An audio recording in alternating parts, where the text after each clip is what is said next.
602-977-1900. And now on your ESPN station in Phoenix, ESPN 620, Roc and Manuch with Jimmy B. All right, good afternoon to you. Roc and Manuch with Jimmy B here on ESPN Radio. Phoenix 620, we're on FM and 98.7 FM HD-2, and of course on the Arizona Sports app, YouTube as well, and rocandmanuch.com. And presented to you each and every day by the law offices of Lerner and Rowe. Let's start with your D-backs. They took 2 of 3 from the Mets at Chase Field, capped off by Eddie Rodriguez's 8.1 innings pitched yesterday, 5-1 win. The ERA is now at 2.25. 1 year ago today, it was 6.86. And how about the rookie Ryan Waldschmidt? We'll talk about him. His coming out party with 3 RBI. Tonight, they head to Texas, 3 games there against the 2023 World Series Ghost. First pitch, 5:05, and it's right next door on Arizona Sports 98.7. Around the NBA, the Lakers down 0-3 to OKC. Game 4 tonight. The probability says that OKC has an 82% chance of a sweep there. LeBron and Luka officially cooked. Yes, I think so. And then how about the Knicks swept the Sixers, first team in the Eastern Conference Finals. Cavs and Pistons tied 2-2. Game 4 tonight. Wolves Spurs also tied 2-2. So coming up this hour, we'll catch up with Barry Bloom. The Giants are about to dump $600 million in contracts. Woo. What does that mean for the D-backs? So we'll dive into that. Got some sad news that with a gentleman out of Mizzou was shot yesterday morning. We will get into that story. Hour number 2, something a little different. Biggest stories in sports right now that aren't on the field. They're in the boardrooms, the lottery balls, and the tabloids. So we have 6 big stories we want to dive in there. The Athletic just dropped their top transfer portal classes of 2026. And Sun Devil fans, you might want to sit down for this because it isn't good. Factor Fouhy with ABC 15. And then hour number 3, the president of the United States is publicly fighting with Roger Goodell. And NFL fans are paying dearly to watch football this year. We'll dive into that. For one time, Jimmy may agree with the president. I do. And then and then later in the show, it'll be Frank Sanders. So that is the plan today here on Roc and Manuch with Jimmy B. Our It's Your Call question of the day, which is always brought to you by Lerner and Rowe. With the way Oklahoma City plays, are they becoming the new hated team in the NBA? Your 2 choices are yes, they clutch, grab, and flop, or 2, it's the NBA playoffs, deal with it. Yeah. And I mean, everybody complains about the way that they play. And look, they show the video of Chet Holmgren, and Holmgren flopped like crazy under the basket, pretending he got hit in the face, and everybody was up in arms about that. It's painfully obvious that OKC, not only are they the most talented team in the NBA, far and away the most talented team, but they have got something going on right now. I don't know if it was designed by their head coach or assistant coaches, where they have figured out a way to cook the NBA, Rock. They really have, because they do indeed initiate contact and flop, or they will set themselves up to get hit and then flop and get the calls. It's amazing how this team has all of a sudden become one of the most hated teams now in the league.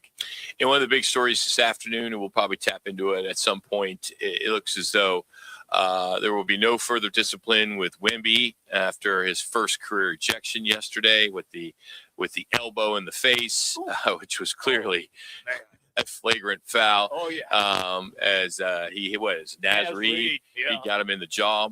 That is one of the top stories today, and the other is Giannis is officially available. Woo.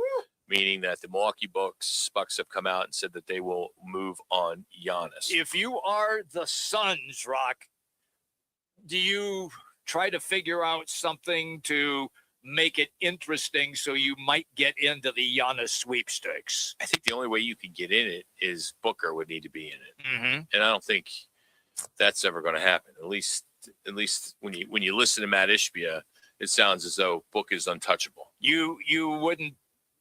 Would I do it? Yes. Okay. I would love Giannis to be here. I would love Giannis here. I think this team would definitely be a threat.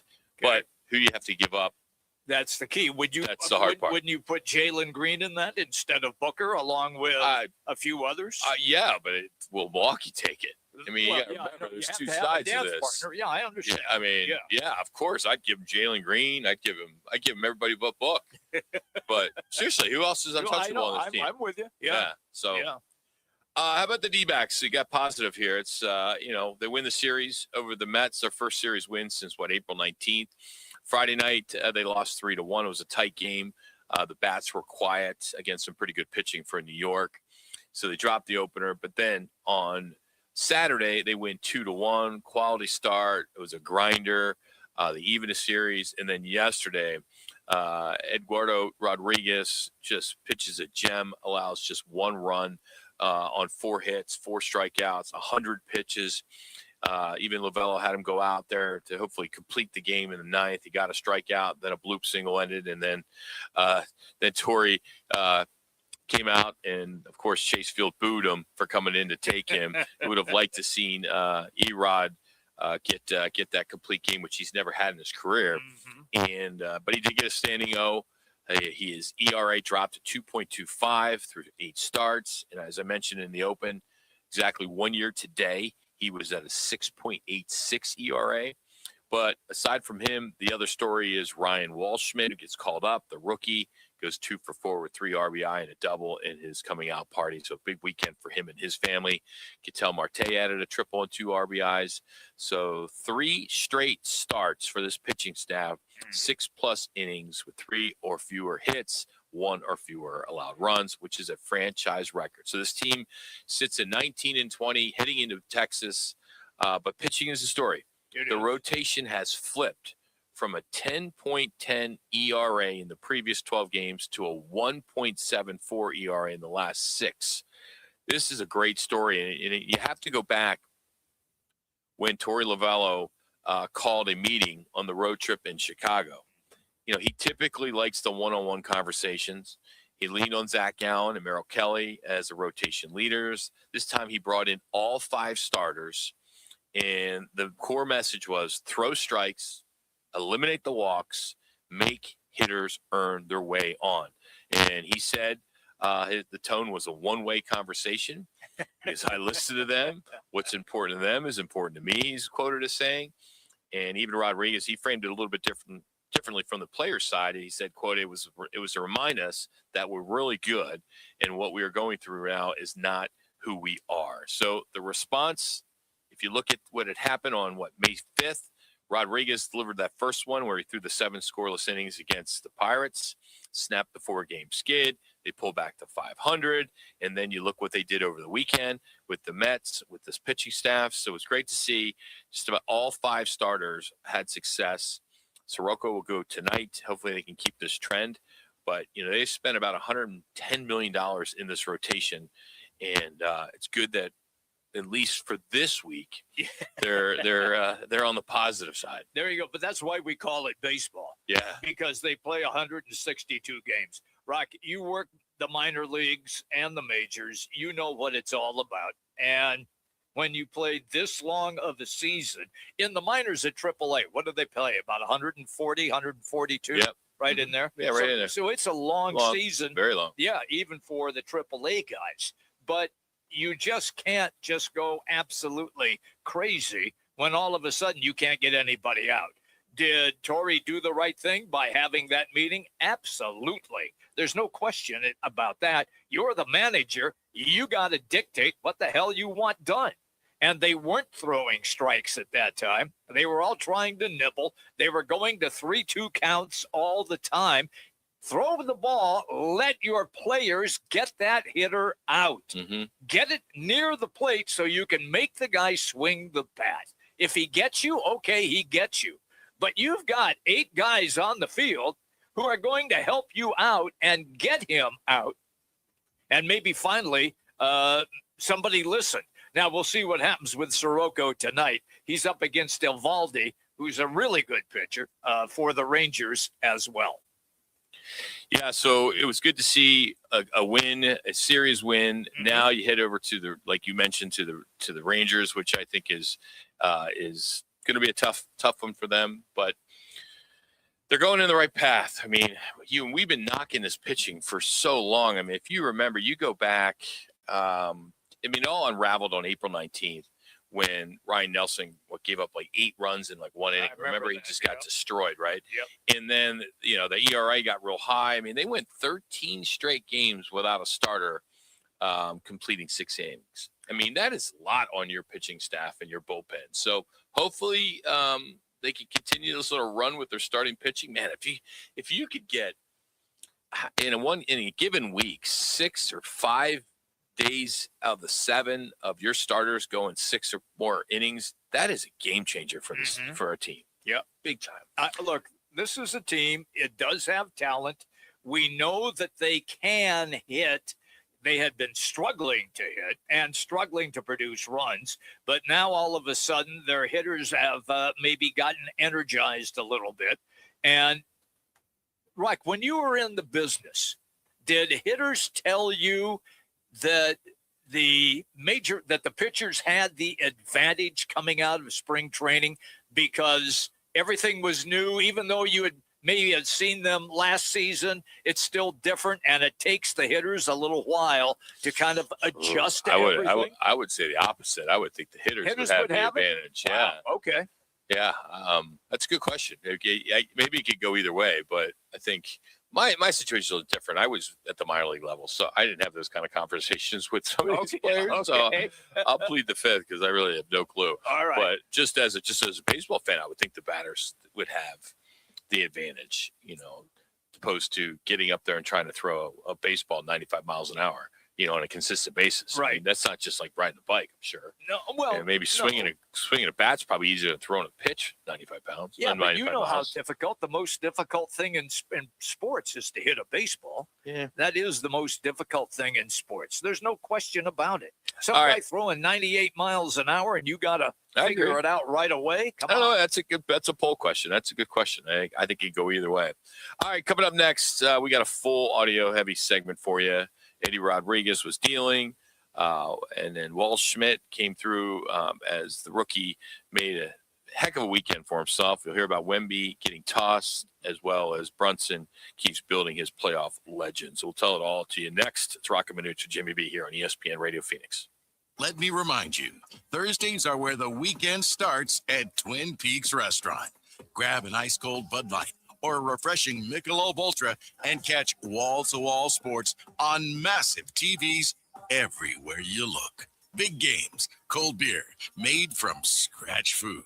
Start your weekend early with Bud Light and Michelob Ultra. Thursdays at Twin Peaks. Eats, drinks, and scenic views. Bigger fields, bigger events, bigger experiences. Arizona Athletic Grounds. Arizona Athletic Grounds is a 275-acre sports and entertainment destination for athletes, fans, and families. Located in Mesa, AAG is one of the largest multi-sport complexes in the country, with over 475,000 square feet indoors and more than 150 fields and courts. From tournaments to training to cheer, dance, concerts, and corporate events, the grounds does it all. Learn more at azgrounds.com. I was in a wreck. I need a check. I was in a wreck. I need a check. I was in a wreck. I need a check. I'm attorney Kevin Rowe. The insurance company's job is to pay you as little as possible. Our job is to get you every dollar you deserve. Call Lerner and Rowe today and let's make them pay. Call 977-1900. Call 977-1900. Phoenix, if you need a plumber, call the team that does it the right way.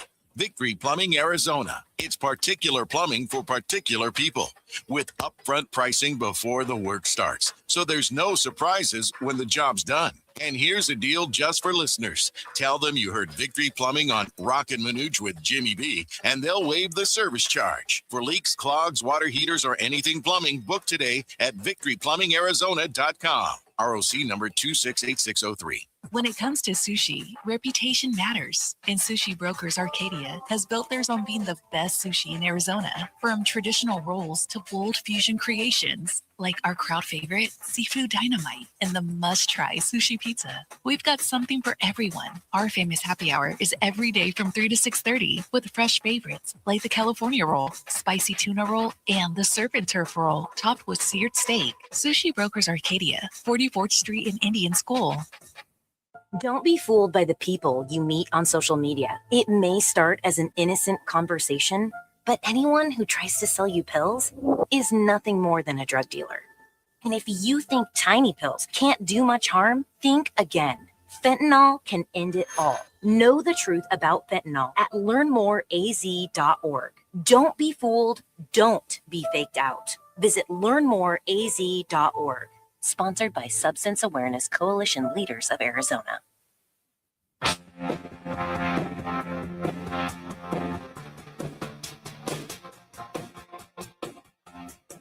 Now it's time for our Replay Rewind. The top sounds of the night and whatever Roc decides to add. Let's get to it in Replay Rewind with Roc and Manuch with Jimmy B on ESPN 620 and on FM at 98.7 HD-2. All right, hope you're having a good Monday afternoon. 1:16 here from the ESPN Radio Studios. Roc and Jimmy B today. Manuch off this week. Let's get to our Learner Row Rewind. And, of course, we'll start with the D-backs as they took 2 of 3 from the Mets at Chase Field. It was capped off by Eddie Rodriguez, E-Rod. And here he is settling in, putting together a clean 1-2-3, top of the third. The D-backs already up 2-0. 1-1. Breaking ball rolled over to short. Backhanded by Perdomo. He sets his feet, delivers an accurate, strong throw to first in time. The third consecutive 1-2-3 inning for Rodriguez here. This is where you talk. All I can tell you is that since he lost 40 pounds, the guy's found his pitching again. It's good. Which is good. I now, love this I don't know if he was on the Opesnik shot or what he ever did. What is it? It's called Ozempic. Oh, okay. See, I don't have to. Sorry. I don't no, have you to don't. with that stuff. You're lucky. Yes, I am. Some of us are not that lucky. I still weigh the same as when I graduated from college. Really? Yeah. Wow. Yeah. All right. This was the swing that opened up things early, and this was Waldschmidt drives in 2 with a double in the bottom of the second, which made the score 2-0. Here's the 2-0. Swung on. That's hit towards the gap in left center field. Slater racing after it. Can't reach it. That ball is down for extra bases. 1 run will score. Arenado will score. It's a 2-run double for Ryan Waldschmidt. And the Diamondbacks take a 2-0 lead. It's awesome. Absolutely awesome. The kid showed up after he got the call up. They put him in as a pinch hitter. In his first game, he delivered a base hit. And now in his second game, he's getting extra base hits and he's driving in runs. It's a real fun story, and it has come at just the right time. However, Roc, what are they going to do when Lawler gets back? I mean, they're going to look.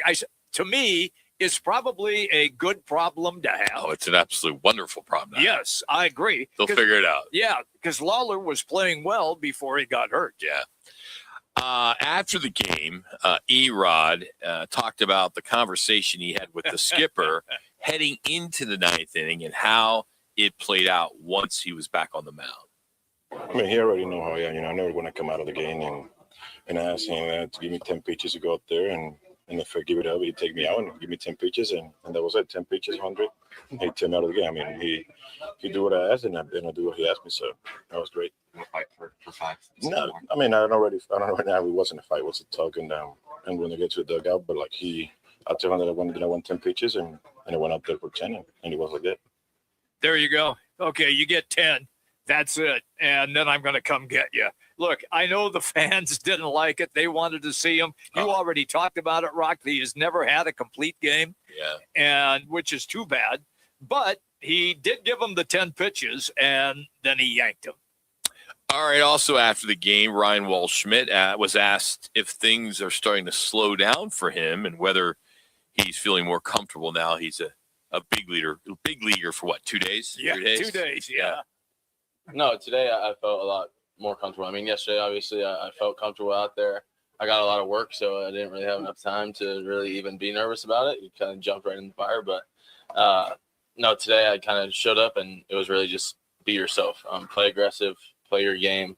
You're here for a reason. These guys are your teammates. You're more than capable of playing here. So today was really just about me, just kind of playing free, relax, and just doing what I do and just being aggressive all day.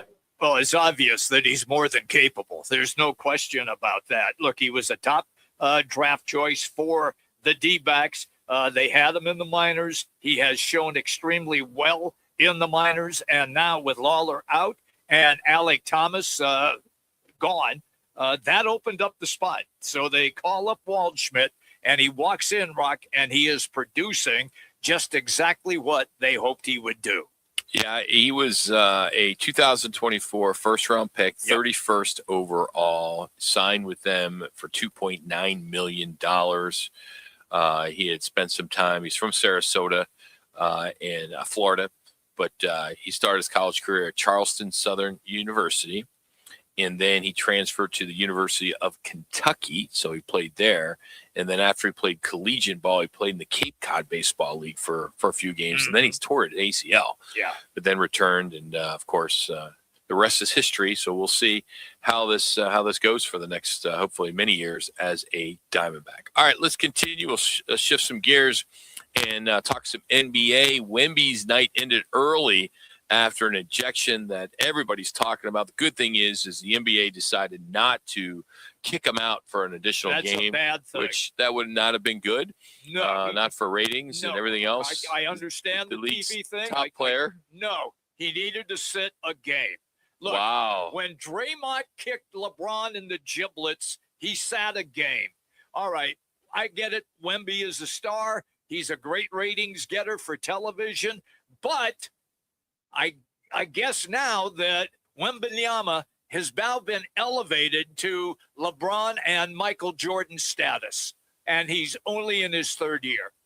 And to be honest with you, I think Adam Silver coughed one up here, had a hairball, because he doesn't have any hair on his head, had a hairball and coughed it up. And so now there is no suspension for Wembanyama.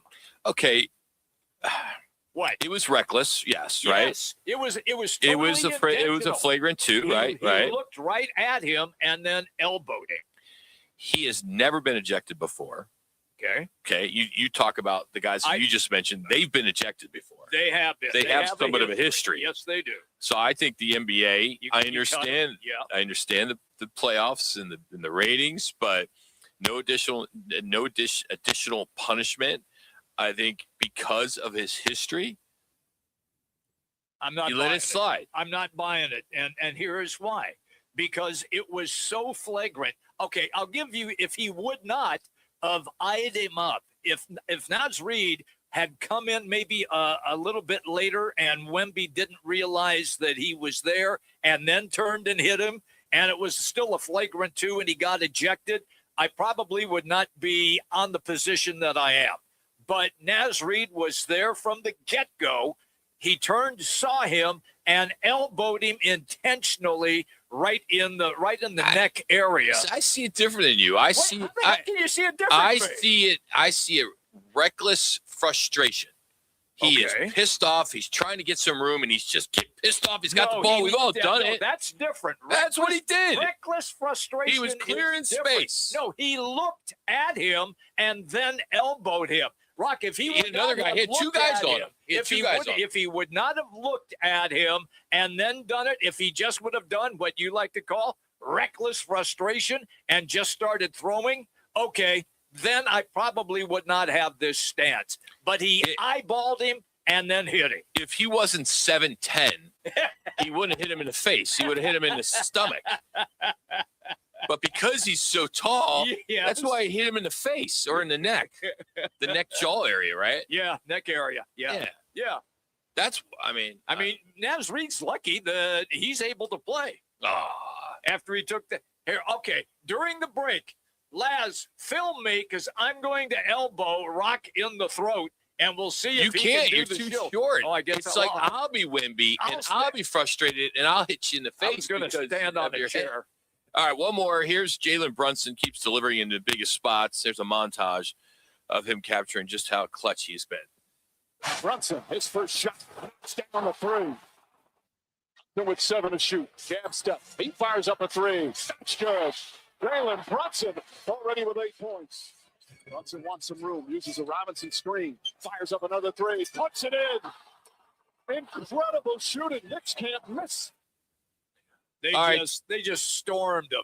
Just Roc 144 points. Come on now. They killed him the whole series. Yeah, they did. It's embarrassing. And Philadelphia fans, I'm one of them, should be embarrassed too that there are so many Knickerbocker fans in the arena. It was like a Knicks home game. It was brutal. That's just, when you have opposing players saying, I don't think Philly's a sports town, that's pissing off a lot of people.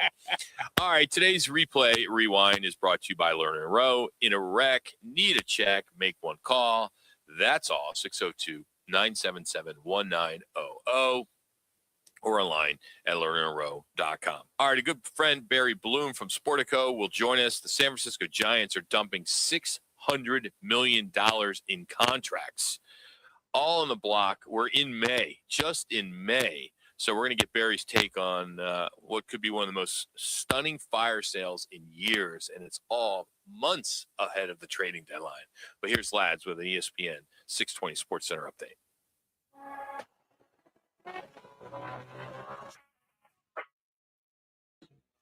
It's now time for your Roc and Manuch with Jimmy B's ESPN 620 Sports Center update. I'm Matt Lazarus. The Arizona Diamondbacks wrapped up their homestand by taking 2 out of 3 from the New York Mets over the weekend.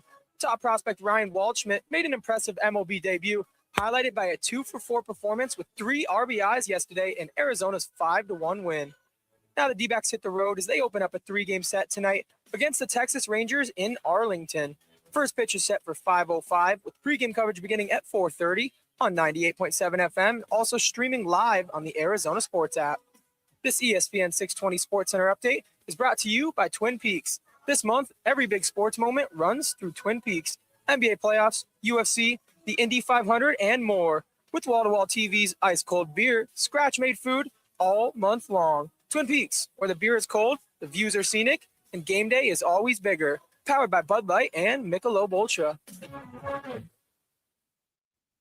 Right in the heart of Arizona Athletic Grounds, one of the largest youth sports complexes in North America. Bristol's is the ultimate hangout for families and sports fans in Mesa. Come experience amazing double-decker cheeseburgers, award-winning wings, smoked barbecue, and fresh, craveable salads. With seating for 500, a full bar, 20 beers on tap, and over 100 TVs, happy hour Thursdays, Friday and Sunday from 4 till 6, plus trivia night every Thursday night. Bristol's, where Mesa comes to eat, watch, and win. You push hard. You train hard. Shouldn't your soda work just as hard? Meet Who Knew, the superfood nutrition soda packed with whole vitamins, electrolytes, and antioxidants. Only 5 grams of natural sugar. Over 2,000 5-star reviews. Voted the #1 soda for athletes. Whole food nutrition. Great taste. That's Who Knew. Go to HUNUsoda.com and use code ESPN for 10% off your first order. Who Knew Soda. Soda that's actually good for you. WhoKnewSoda.com. Code ESPN. When hot is not an option, Stay Cool delivers. From patios to warehouses, shops to summer events, Stay Cool's Slim Cool Elite and Cool Cube mobile air coolers deliver more air for less money. They're rust-free and backed by more than 40 years of experience keeping you cool. Available now online at Home Depot, Lowe's, and Tractor Supply. Shipped to the store or right to your door. Visit StayCool-Products.com. Slim Cool Elite and Cool Cube. Get yours today with free shipping and beat the heat. May is loaded at Twin Peaks, and there's no better place to catch every big game, fight, and playoff moment. Get wall-to-wall TVs, made from scratch food and ice-cold beer served at 29 degrees. Plus, mark your calendar for Customer Appreciation Day, Tuesday, May 19th, featuring a burger and fries special with the purchase of any beverage, championship matchups, title fights, international action, and the best seat in the house. It's all happening this month at Twin Peaks. Before you fly, take a trip to your local MVD office or authorized third-party provider with your required documents and get the new AZ Travel ID with the Gold Star for your new driver's license or ID. Starting May 2025, this new AZ Travel ID gets you through TSA security checkpoints. It's quick and easy. Think of it as your license to fly. Learn how to get your new ID at aztravelid.com. Sponsored by ADOT in partnership with the Arizona Broadcasters Association and this station. At the Y, strength means something different. It means people of all ages being together. It means you can be swishing the game-winning shot, learning to plie in first position, jabbing, crossing, and hooking a punching bag, canoeing in the lake, summer camp, donating food for your neighbors, watching your son learn about water safety in the pool. 175 years later, there's still no place like this place. Get involved at your Y. Learn more at ymca.org.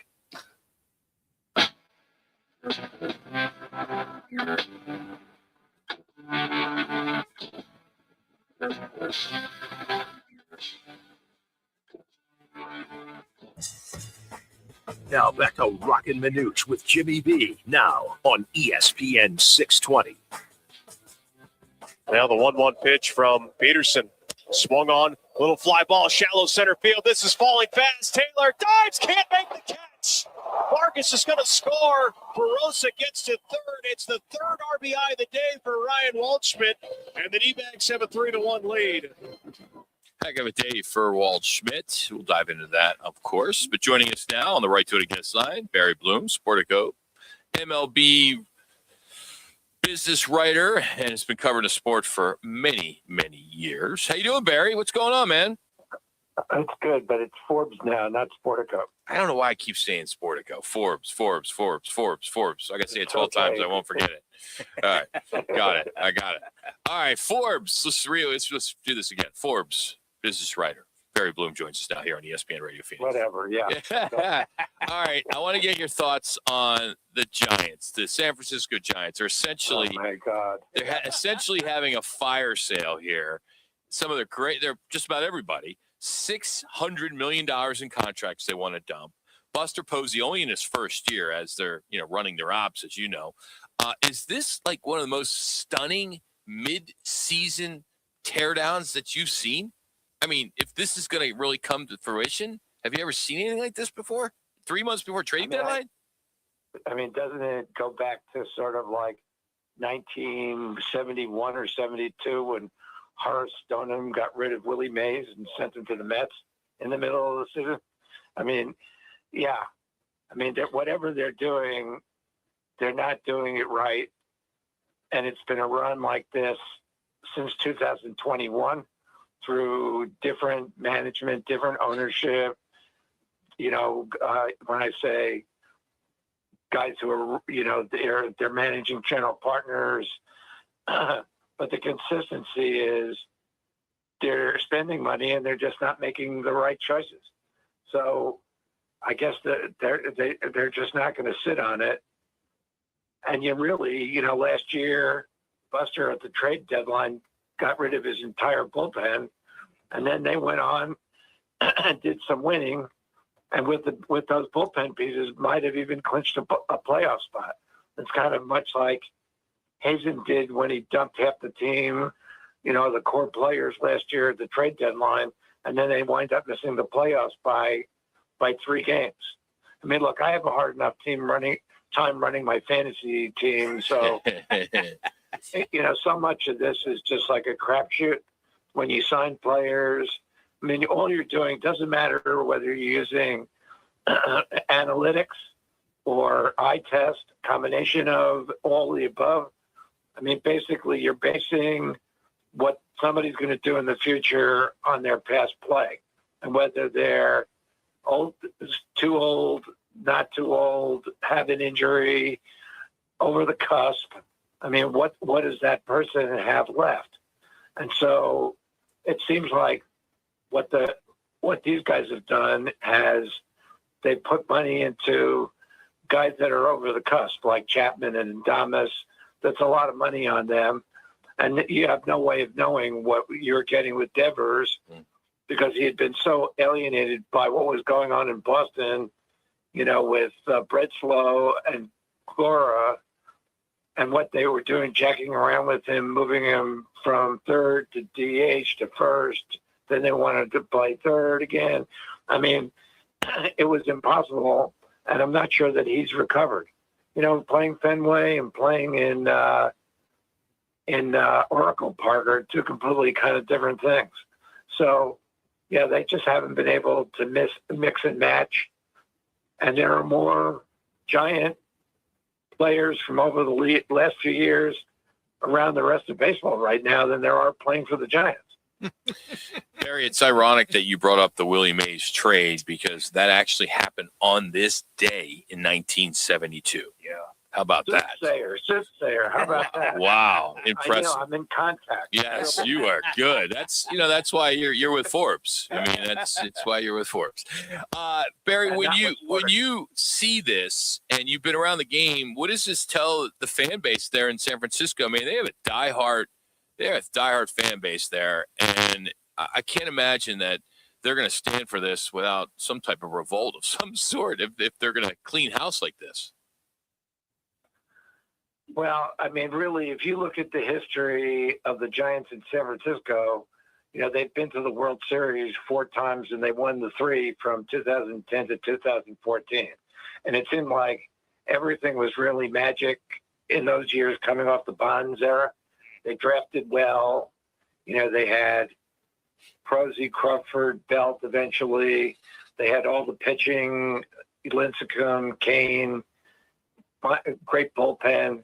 They hired Bochy to manage the whole thing and figure it all out. That was the only period of time in their entire San Francisco history where they've been good. So, I mean, really, they've been almost run out of San Francisco a couple of times under different ownership, one under Stoneham and one under Bob Lurie. And, they've held fast there. So the fans in San Francisco, whatever generation of it is, they've got to be used to it. This isn't the Dodgers here or the Yankees, which there have been major periods of success from era to era in both organizations. I mean, look, the Dodgers have been to the World Series. They had a gap there from, 1988 through 2020, but they were always competitive. They, and they've won the division, 11 times out of the last 12. On the 1 year, 21, they lost to the Giants by a game, and then beat them in the NLDS in 5 games that came down to the last pitch. So, I mean, the Dodgers have just been year to year. The Yankees have not had a losing season since before the strike, since like 1992. And even though they haven't won a World Series since 2009, with 27 overall, you really can't complain. I mean, there are franchises around baseball that are more like the Giants than they are like the Yankees or the Dodgers, where they just never get a clue and they would never win. The Brewers have never won. The Padres have still never won. Seattle's never even been to the World Series. Rockies have never won. I mean, the Marlins have never won the division, but they've won 2 World Series. Yeah. I mean, and the Braves, if you look at the Braves in 3 cities and multiple eras, they've only won the World Series 4 times. Phillies have only won twice. Pittsburgh hasn't won since 1979. Cleveland since 1948. This is more the norm in Major League Baseball. The Giants are more the norm, and their 3 championships from 2010 to 2014 are a hell of a lot better than a lot of other franchises I've done. So if I'm Giant fans, I go out, have a good time, have the cram sandwich, enjoy the beautiful view. And, really, it's not as if the Giants aren't trying. They just can't find the right chemistry and combination. Barry, let me just follow up and then we'll move on. But is this maybe also an indication that the players or the management, the guy on the bench who had 0 Major League Baseball experience to become a Major League Baseball manager, is this a reflection on him as well? Well, everything, when you're having this kind of problems, everything is a bad combination. And so you basically, you had Kepler there, who really, the 1 year they won, and as I just said, they beat the Dodgers and blah, blah, blah, blah, blah. That was kind of like the last year of their core 3, where, Posey's last year on the field, Crawford, Bell, they all had revival years. And I think Posey really interfaced for Kepler in the clubhouse because he was such a team leader. He was like the interface between the players and the manager. And then, you went from Kepler, you tried Melvin for a couple of years. They didn't have the success that they thought they were going to have under Melvin. Now you get rid of him and you go Roc. So, I mean, really, I'm not sure they knew or thought what they were going to get from Tony. And I like Tony. I think Tony is a good guy. He's fun. He's fun to cover. As a writer, you always like somebody who is unfiltered, and everything that's going to come out of his mouth is going to be interesting because he doesn't filter his thoughts. But I mean, as far as making a transition from even a college successful program into Major League Baseball without having an experience is tough. But then on the other side of the coin right now, you have, Craig Stamen down in San Diego, who's made one mistake after another managing games. And he came down from the front office to manage. He was a bullpen guy, and pitchers generally are not successful as managers over the course of time anyway. And the Padres are tied for first place with the Dodgers. Right. And they're batting like 223. They've got the 28th highest batting average in Major League Baseball right now. So they're doing it with great bullpen, good, decent starting, guys rising to the occasion like Cassiano the other day had done nothing, getting a game-tying homer. And I always say this. There's this kind of like mystical nature to baseball that when things go good for you, they go good, and it just stay on the roll because it's going to stop during the course of a 162-game season, and then you're going to have to play through a little bit of hard times, and it'll come back because you have a long time to do it. But you watch, you're going good. That line drive down the left field line is 2 inches fair. If you're going bad, that same line drive is 2 inches foul. And everything seems to go wrong, and the harder you try to pull yourself out of it, the worse it gets until something happens and it just clicks and turns over and goes in the right direction. And I imagine at some point it's going to happen for the Giants. But what Posey has to do is he has to keep this group as much intact as he can so that you get that turnover. Because if you're not picking up guys to replace people you're getting rid of that are going to be that much better, like is Susak that much better? A young guy who's a prospect, you've gotten rid of one of the best defensive catchers in baseball now because he can't hit. So you've gotten rid of him, for that. And are you going to be able to turn it over with that kind of turnover in players? And, that's the question for them. Barry, great stuff as always. Appreciate you jumping on. What are you working on for Forbes right now? What can we be looking for? Well, I have like 3 gigs right now. I'm working for Forbes. I'm writing Padre columns for the Times of San Diego, which is an internet alternative news site that's very good. I just did a piece on Castellano and Cassiano, and it amazes me that. Hey, the first thing I do if I'm on the beat in San Diego is Rob Thompson gets fired, and I go to Cassiano and go, "What do you think about this? Easy story tomorrow." Nobody did it down there, so I went down there and talked to Cassiano, and that's coming up my next piece for the Times of San Diego. And then, Forbes, I'm actually besides baseball, I've been doing some basketball, so I'm going to go out and do the Mercury for Forbes tomorrow night. Okay. And then I've actually been covering the White Sox for the Sun Times too. So it's been a lot of fun. Oh, good stuff. Yeah. All right. All over the place. Like I say, I'm busier now for less money than I've ever been. Hey, I can identify. Yeah, it's good stuff. Thank you for the time, Barry. We'll talk to you soon. Thank you. Hey, thanks for always having me on. I really appreciate it. We love having you on. That's Barry Bloom, of course, MLB columnist, as well as that's a lot of other things, but senior writer for Forbes as well. Coming up, we got a bunch of different things we want to get into, but a lot of it has to do with some football. Yes, football in May, college football, as some sad news from Missouri. I'll tell you about that next. Now open in North Scottsdale. It's the Orangedale Lounge. ODs, right off Thompson Peak and Bell, next to Bash's. Your new favorite dive bar has arrived. Cold drafts, chill vibes, always affordable prices, and the OD Mug Club, a one-of-a-kind membership you won't find anywhere else. No frills, just great people, ice-cold drinks, and a bar that feels like it's always been there. Follow at OD Scottsdale and get the scoop at orangedalelounge.com. Orangedale Lounge. Dive in and drink up. Arizona's headquarters for Toyotas is Wright Toyota. Hey, Rock, for my friends at Wright Toyota in Scottsdale. You will always find the right deal at Wright Toyota. Wright Toyota has been driving Arizona's home for years with their amazing service, pricing, and great selections. I encourage you to discover the difference at Wright Toyota.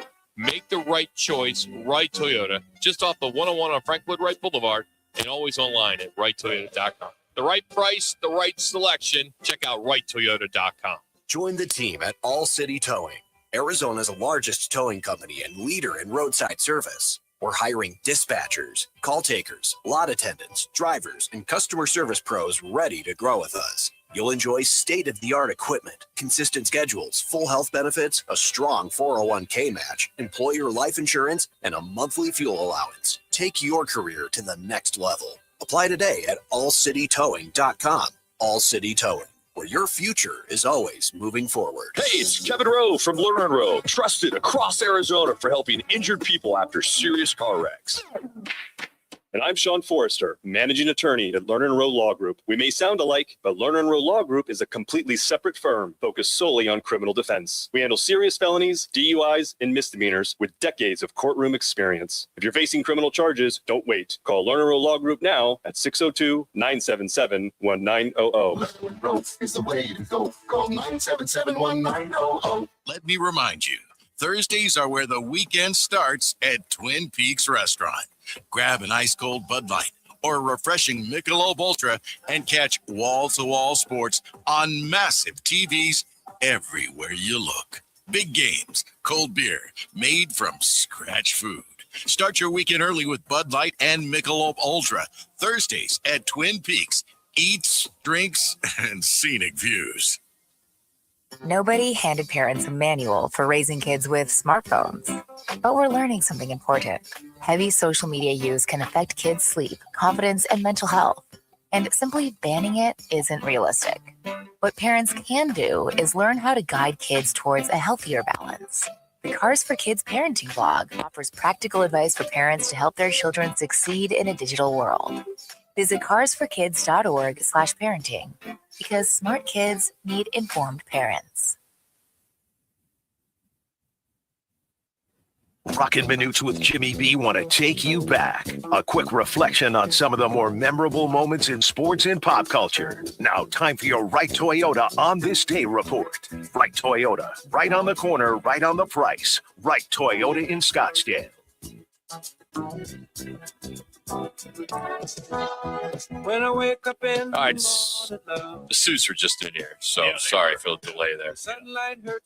Say hey kid, arguably the greatest all-around player in baseball history, got dealt today by the San Francisco Giants to the New York Mets, one of the saddest days in Giants franchise history.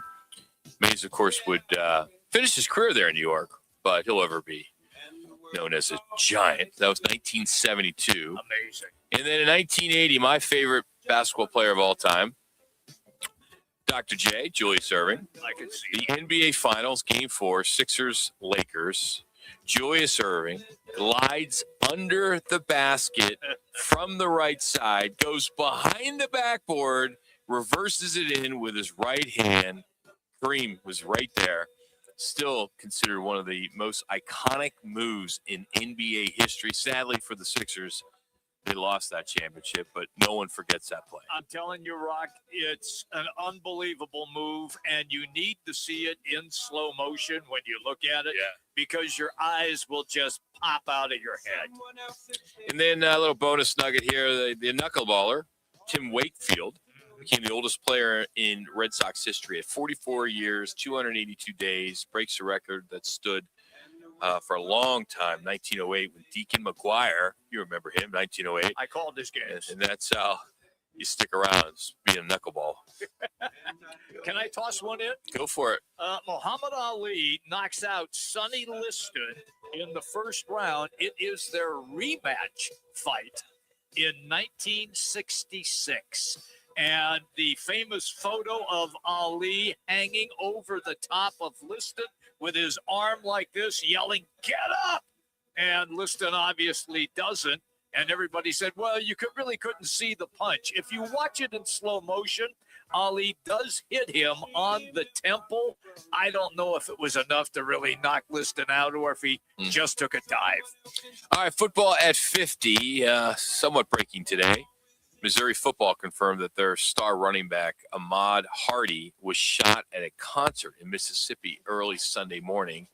He sustained a gunshot wound, underwent surgery. He's in stable condition. He was the SEC leading rusher last season with just over 1,600 yards. He's a Heisman dark horse heading into this season. Timeline for return to football is clearly unknown, but this is the news that puts everything in perspective when you hear something like that. So that's sad to hear that. The Athletic put out their top portal classes that we're going to dive into in hour number 2. LSU runs away with number 1. Oh, yeah. Of course, Lane Kiffin landing Sam Leavitt from Arizona State. That was a big one. Texas Tech, Oregon, South Carolina, Tennessee, Penn State, and Indiana round out the top tier. So the portal is the new recruiting, and high school stars matter less than ever. Does that bother you, being growing up in the recruiting wars of trying to lure a high school senior to your school? Are you bothered by it or not? Or are you The only thing that, when I was the executive director of the National Football Foundation, Valley of the Sun chapter, we used to do some pretty cool things with the kids, the high school football players. We would do a 3-hour radio show where every single kid that declared. So remember back years ago, it was the kids would in February would declare, right? Yep. What, the first Wednesday or Tuesday of the month, whatever it was, with the hats and all that. So we would do a big event with a lot of other media types here with the Football Foundation, and it was a really cool deal because the kids all came to this breakfast and they would announce, and then we would do a radio show. It was myself and a guy named Mike Gross, who used to be on the airways, as well as some others. And we would bring on every kid, no matter where he was going. If he was going to some small school in Colorado or he was going to a big SEC, we would bring him on. And I thought that was cool. Because you were interested, you were looking forward to that February to see where these kids were going to go. And now, they've moved the dates around when they can declare. Kids are declaring when they're in junior high and they're in elementary school. And that whole buzz has kind of gone away. And I know there are a lot of people listening that are in or were into that recruiting world. I never was in. I couldn't tell you this kid from, Macon, Georgia was coming out and he was going to be the next, whoever. But I know so many people are into that. I think that goes by the wayside now. You just got to have some good people that know the portal and how to kind of navigate through it and have money to pay for these kids. That's all it is now. It is now. It's all about the money. They're all mercenaries. There's no more student athletes. The thing that I remember is all of the people who started high school recruiting sites. Remember all of those? Oh, yeah. And they made a lot of money. Yeah. They really They did. were experts in that field. It was such a niche. It was a niche, and people that were into that absolutely loved it. And now that seems to go the way of the dinosaur as well. Yeah, I don't know if we're going to ever see that back again. I don't think so. Not with I think we have opened up Pandora's box. It's never going to be what it once was. And I think that they are going to have to try to – they can't do a salary cap. Otherwise, they'll get into trouble. But they've got to be able to come up with something, Roc. Otherwise, your people are just going to go broke. Absolutely go broke. It's sad that it's effectively it's free agency without the salary cap. Yes, yeah. So the richest NIL collectives get to stockpile all the talent. You see with Ohio State, they get all these guys drafted in the first round. No biggie. they're just going to spend more money and they're going to fill those spots. Right. You know, there's a lot of tampering going on, which is not good in this transfer portal. And then you look at it too, is these mid-major programs become feeder systems. They end up developing the player like a Mid-American Conference, like say my alma mater, Ohio U. Okay. Will develop the player and then lose him to a Power 4 school. There's no academic accountability, right? You can transfer multiple times. Yep. And these coaches are complaining. They're complaining that they can't plan, but they also exploit it heavily themselves. So it's kind of a catch-22 with those. So, well, you have to. I mean, you can complain about it, but if you don't participate in it, you're not going to win. So you have to participate. So the biggest stories in sports right now aren't on the field. The Wizards just won the NBA draft lottery. The President of the United States is publicly ripping the NFL over streaming. Fox just bought 2 more NFL games. We're going to connect all the dots next. It's Roc and Manuch with Jimmy B right here from the ESPN Radio 620 studios. You can also hear us on FM at 98.7 HD-2, the Arizona Sports app, and on YouTube. It's Roc and Jimmy B today. Woo-hoo. Hour number 2's next.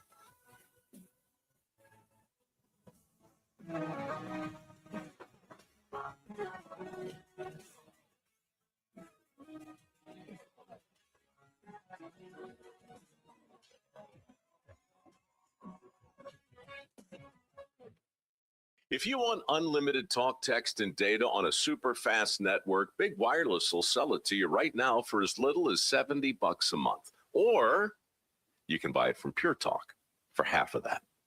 I'm talking about unlimited talk, text, and data for just $34.99 a month. But wait, there's more. When you switch to Pure Talk, you'll be switching to an American wireless company that's committed to keeping 100% of its customer service in this country. I appreciate that. In fact, that's why I switched. I also appreciate the way they support our vets and our skilled workforce. Dial pound 250, say micro, and get unlimited talk, text, and unlimited data for just $34.99 a month. That's pound 250 micro. Stop paying twice what you need to pay for the service you want and switch to an American wireless company that actually stands for something. Pure Talk. Progressive knows it ain't easy navigating the open plains of home insurance, but there is one man who can help tame that wild herd of options. The Home Quote Explorer. No, Progressive's Home Quote Explorer is not a real person, but an online tool that lets you compare home insurance. He's the type of fella who helps you decide on the right insurance, even if it ain't with him. Again, not a person, just an online tool that helps you find great home coverage. The real. Okay, fine. Just do the thing. Progressive Casualty Insurance Company affiliates and third-party insurance. Comparison rates are available in all states or situations. If the world were like a Sleep Number mattress, everything would adapt for your comfort. Because as your life changes and your body changes, Sleep Number mattresses adapt and shift to give you personalized comfort night after night. And now everything's on sale during our Memorial Day event. Save up to $1,200 on mattresses for a limited time. To experience a whole new world of comfort, visit a Sleep Number store or go to sleepnumber.com. Sleep Number, to a good life sleep.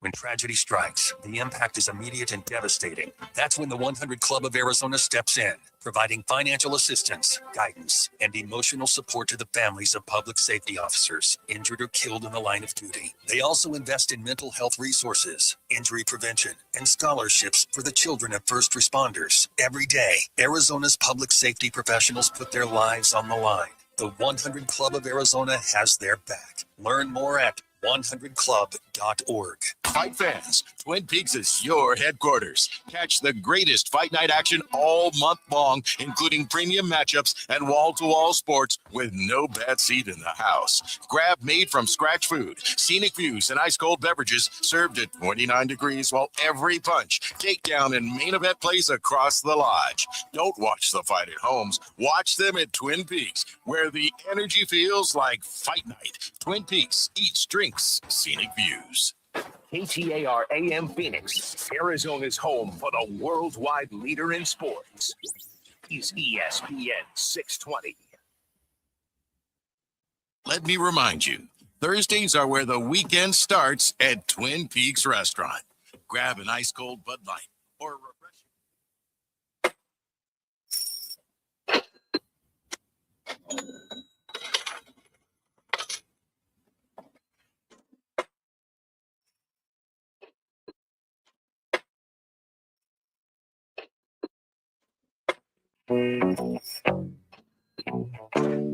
Phoenix, if you need a plumber, call the team that does it the right way.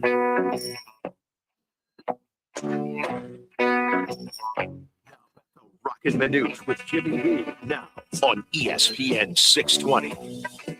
All right, thanks for joining us, Roc and Jimmy B, today from the ESPN Radio Studios. We're going to do something a little different. The biggest stories of sport right now aren't on the field. They're in the boardrooms. The lottery balls, the tabloids, from the NBA draft lottery, which is shaking up the league, to the president of the United States ripping the NFL. We're going to connect the dots with a few stories that are kind of reshaping the business side of sports. I like it. Let's go. Yeah, and we'll start with the NBA draft lottery. The Wizards won the draft, and they will have the number 1 pick overall in June, and the NBA isn't happy about it because the tank reform is officially on the table, and the league is proposing changes to the lottery rules starting next season because the bottom teams keep gaming the system. So the quiet winner, though, is the Clippers. They landed the number 5 overall pick, thanks to a pick that they acquired from the Pacers in February for Zubac. Right. And it's their highest pick since Blake Griffin in 2009, when he was the first pick. And even Indiana's president comes out, Kevin Pritchard, and says he had to publicly apologize to the Pacer fans because Indiana had a 52% chance of keeping that pick, but the ping pong balls said no. So now, the Clippers own their own pick at number 12. Yep. So that one belongs to. The Clippers' own pick that landed at number 12, and that one belongs to the Oklahoma City Thunder. Thanks to the Paul George trade back in 2019. So they're still paying that bill 7 years later. So my question to you, Jimmy, the Clippers steal a top 5 pick. Yes. The Thunder also get a top 12 pick from them. And Adam Silver is rewriting the lottery rules. So who's running the NBA right now? Is it the league office? Is it the lawyers? Who's running this thing? That's a very good question. It really is. Look, the deal with that Indiana trade with the Clippers, it was predicated as if the Indiana Pacers, if they would have landed in the top 4 spots, they would have kept the pick. But since they landed at number 5, the pick then went to the LA Clippers. Oklahoma City, Sam Presti is a freaking genius. Yeah. He is. And they have picks lined up, Rock, all the way until like 30-32. That they have picks in the first round from other teams and in the second round. It's just unbelievable, the dynasty that they are attempting to build, and they're doing a hell of a good job with it. Now, the NBA's caught between a rock and a hard place. They really are. Look, nobody likes it when teams start tanking.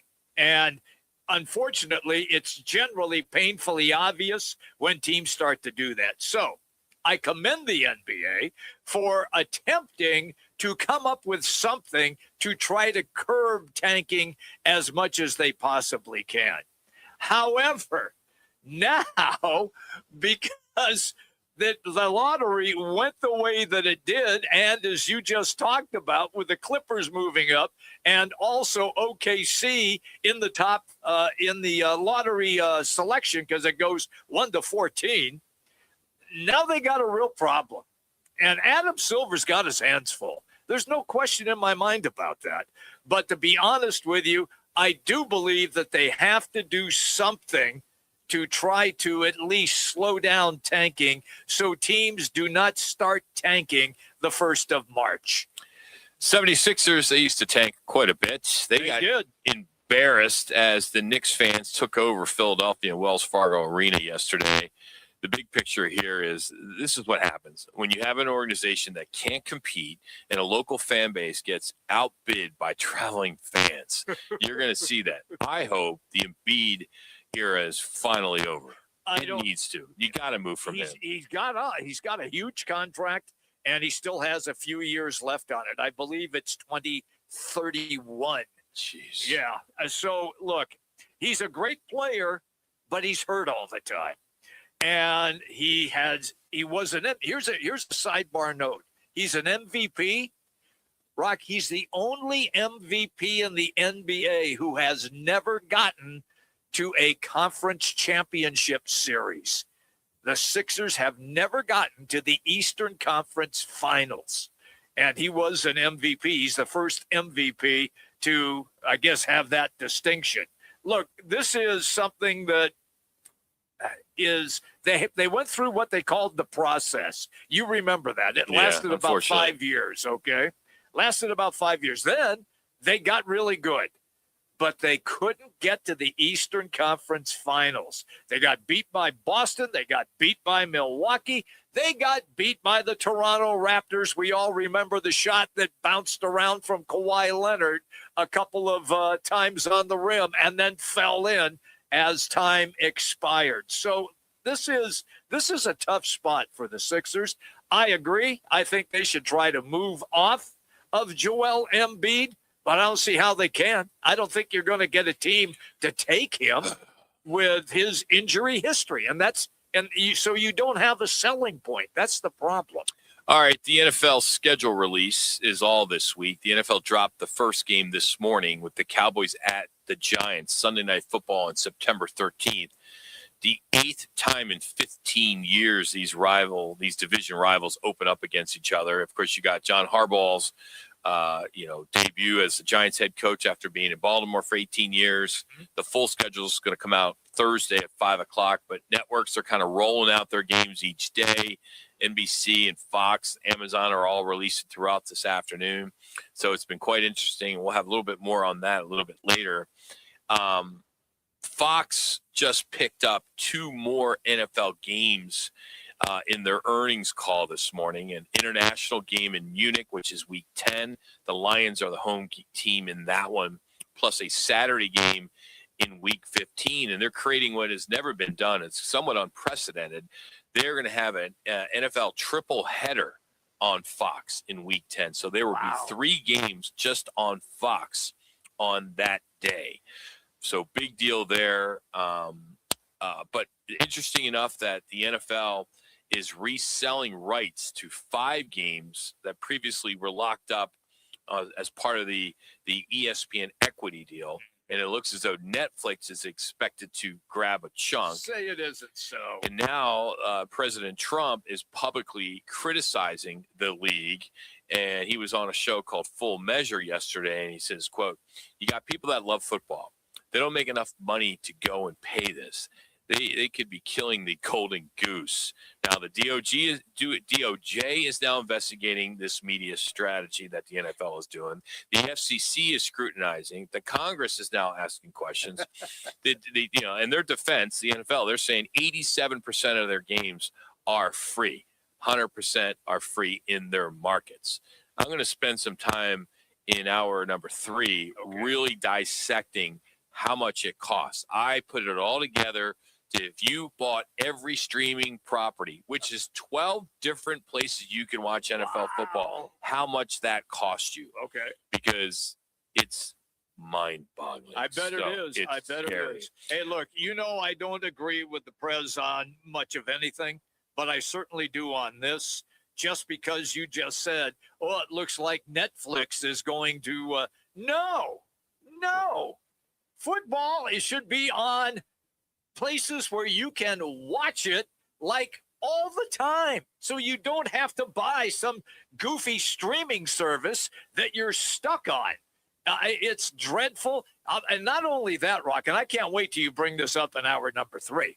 It's bad business for all the sports bars as well. It's horrible. It is. It's awful. I mean, you even are an now owner of a bar, and even though you say it's not really a sports bar, you guys run games. Well, like we had over the weekend and tonight, we don't have Prime. So you won't get the Lakers. So we're not going to have the game on. Yeah. And there are going to be people that are going to be pissed off, and they're going to say, how do you not have Prime? Well, why don't you pay for it? Because it's a commercial cost, not a residential cost. Right. So it's much different. It's much more inflated because they're going by the occupancy of our restaurant, our bar. Mm-hmm. So it makes it more challenging for a little dive bar, which is what we have, to justify a few $100s a month to see the Lakers 0-3 against OKC. No, I understand it perfectly. But when you get to football season on Thursday night, that's Amazon, right? Yeah, Amazon That's Prime. fine. So we got to probably have it. It just, there's nothing you can do. You have to have it, and you have to find the money to do it. Until people start saying, bars keep saying we're not going to do it, I don't.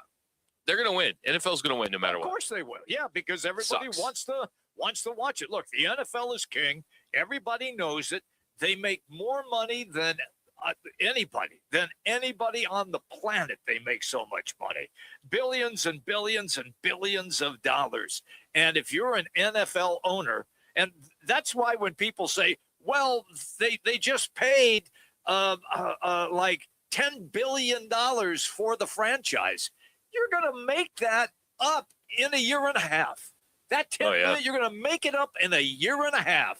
That's how quickly the rates have escalated in the NFL. All right, I have a few I want to get into that I will right after this quick break, but we have a report coming from Sportico on the next big legal fight in college sports. Plus, The Athletic just ranked the top transfer portal classes of 2026. And Sun Devil fans, you're not going to love it because Lane Kiffin walks into LSU and walks out with, of course, your quarterback. We'll break that down next. It's Roc and Manuch with Jimmy B here on ESPN Radio 620. Let me remind you, Thursdays are where the weekend starts at Twin Peaks Restaurant. Grab an ice-cold Bud Light or a refreshing Michelob Ultra and catch wall-to-wall sports on massive TVs everywhere you look. Big games, cold beer, made from scratch food. Start your weekend early with Bud Light and Michelob Ultra. Thursdays at Twin Peaks. Eats, drinks, and scenic views. Phoenix, if you need a plumber, call the team that does it the right way. Victory Plumbing Arizona. It's particular plumbing for particular people with upfront pricing before the work starts. So there's no surprises when the job's done. And here's a deal just for listeners. Tell them you heard Victory Plumbing on Roc and Manuch with Jimmy B, and they'll waive the service charge. For leaks, clogs, water heaters, or anything plumbing, book today at victoryplumbingarizona.com. ROC number 268603. Arizona businesses need more skilled workers, and our students are the solution. At the Pima Joint Technical Education District, we build the talent Arizona businesses rely on. With cutting-edge programs in health and technology and hands-on career training, our 30,000 students will graduate ready for high-demand careers. JTED builds the future of Arizona's workforce. Learn how our students will bring excellence to your business at pimajted.org. This message is sponsored by Potoff Private Philanthropy. Driving high can get you a DUI. Instead of getting behind the wheel, designate a sober driver or rideshare.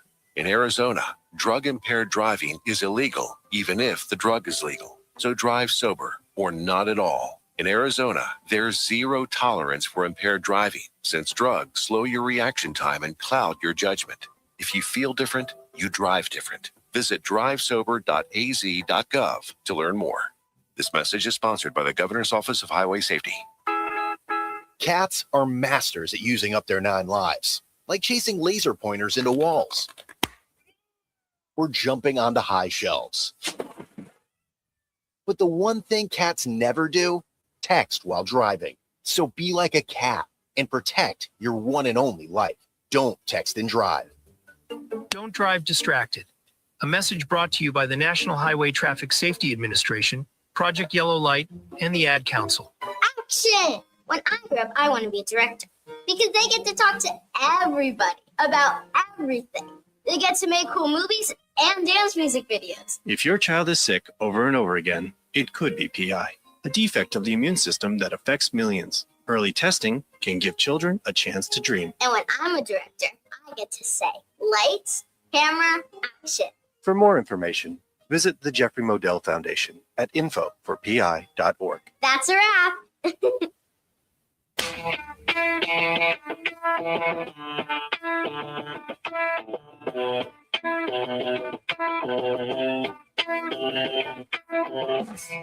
Now back to Roc and Manuch with Jimmy B. Now on ESPN 620.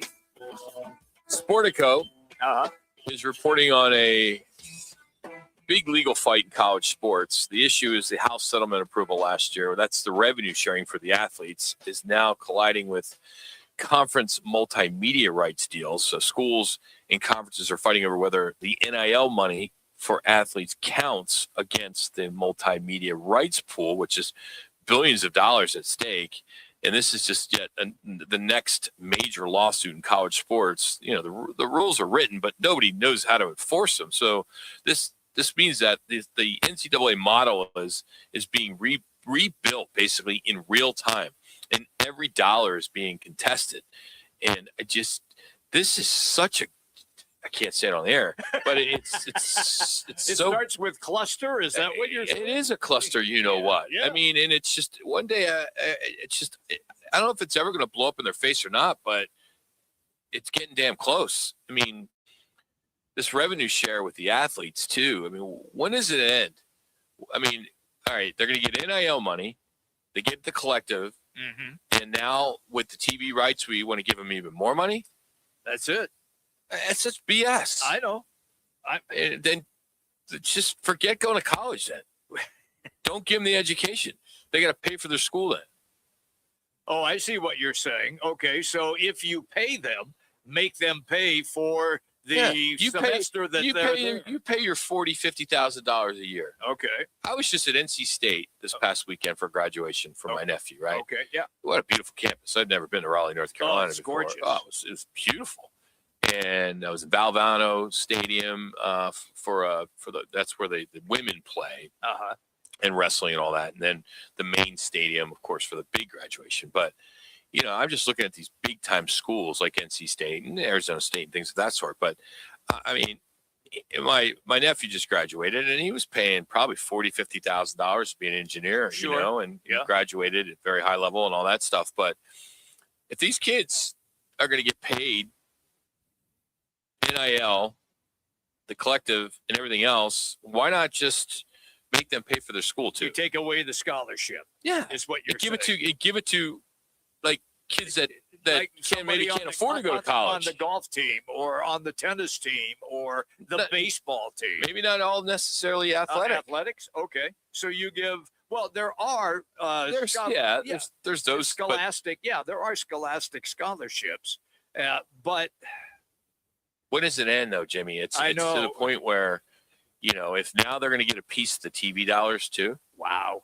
that's BS. Well, you know, that's a great idea. I mean, everybody's in favor of these kids being paid. I understand that. Yes, I'm in favor of that. But the train has run off the tracks. Yeah, that's the point. And it only took a few years for that train to run off the tracks. So now you have to try to figure out, how can I get it back on the tracks? To be honest with you, Roc, with you proposing that there are no scholarships anymore, you get everything. You know, you get the great trainer treatment and doctors. I mean, nothing changes. Room and board. Yeah, you just have to pay. Car. You have to pay for school. That's at least that would be something that the schools could at least have some income coming in, instead of it all going out from the NIL collective. I mean, it's probably a crazy idea, but I don't think it's that. I mean, when does it? It's got to end, or it's got to at least you're get back on the track. So if you're, let's say you're a high school senior, so you have the option of getting NIL money or the option of having a ride, a scholarship-free ride. So maybe you offer it up that way. But the issue is going to be that if you're a star, like a quarterback, and you're going to get $3 to $4 million, well, of course you're going to take the money. Mm-hmm. But if you're, and you can afford to pay for your school. Yes, you can. But if you're a lineman who's maybe only going to get 50 to 70 grand, you might be tempted then to take the full ride. Yeah. I don't know. I'm spitting chiclets here, just right off the top of my head. So I can understand where you're coming from. I'm sure that it'll never happen, but what you just proposed, at least the way I see it, is not a bad idea. Yeah, it just seems like so many of these kids, and let's just be honest. I mean, there's some kids that are coming out of school now that are missing a lot of education, and just they seem to be so enabled in so many ways. That is true. They don't have to work hard to do much at all. Mm-hmm. They've been getting handouts for the last 3 years, 4 years, 5 years in college. Roc, you're a freshman in high school, and you have an agent. Yeah. You have an agent, and you're a freshman in high school, or back in the day, high school I went to, you went sophomore to senior year. You went 3 years to junior high, and then sophomore to senior year. Look, it's incredible what is taking place right now. And I think that it might be worse in basketball because you can, I guess, move up that ladder so much quicker in basketball. Why? Because there are fewer players on the court. So people get a chance to see you. You're in a football academy or at a football high school. It may take you a couple of extra years for people to finally see you and then start to rate you what you might move on to in college. Yeah, with these high school recruits that are negotiating 6 and 7 figure deals before even playing a college snap. Yeah. It's just ridiculous. And these players are chasing the money over development and education and all that. I think we need to change the name from NIL, name, image, and likeness. It's just pay for play. That's what it is. That's what it is. I mean, how about just mercenaries? Yeah. Athletic mercenaries. And, the tax and the financial literacy, these disasters for these 18-year-olds, they're handed all this money, and in some cases they're not educated on how to, save that money. That's true. Put it away. And then, the ones that are, what really sucks is the sports like you and I played. The Olympic and the non-rev sports, the tennis and, the swimming and run and track and all that stuff, they're getting cut. Those athletic departments are getting cut, and any of that money is being redirected to football and basketball NIL. And that's what it's all about now. And I don't know what, I can't seem to come up with an idea that kind of can help fix it. Not that I'm going to be able to do that, but something in my crystal ball that just says, all right, dude, just do this. I mean, there's got to be a solution. Why is this difficult? There's so many people that are involved in this, and there's so many smart Ivy Leaguers and MIT and that go on and on. I got the answer. That could fix it. I got the answer. Too many people are making big money. They're making. But that's like any industry. They're making, I know, but they're making big money. And right now, they can continue to make big money. So they do not want rules or restrictions or change to impede them from making that kind of big dollar. I just think right now it is so wide open. It has totally exploded on everybody, and everybody's going in different directions. Yeah, and even though, Roc, you have what I felt was a decent idea. I mean, it really is. It made sense to me. And if you have a big NIL deal, then you pay for your college. And if you don't, then you have the option of getting a scholarship, a free ride scholarship like in the past. But I just think that right now it is so big, so out of control that if anybody comes in with any sort of idea to try to reform it, I think they're just going to try to kick it to the curb as fast as they can. Why can't this NIL be formal employment? without calling it that. Is what's happening now. I mean, they're employees, right? Yes, they are. Yeah. So you're paying them. Yep. They have the W-2. They pay taxes. They have to pay taxes. Yeah. All of that. Yeah. Why can't they just go ahead and do that? Because it's happening anyway. And, you know, I also look at this and I say to myself, nobody wants to go back to where it was, but no one likes where it's going now. Except big money people. Well, who are the big money people? Well, I'll give you an example. The TV networks?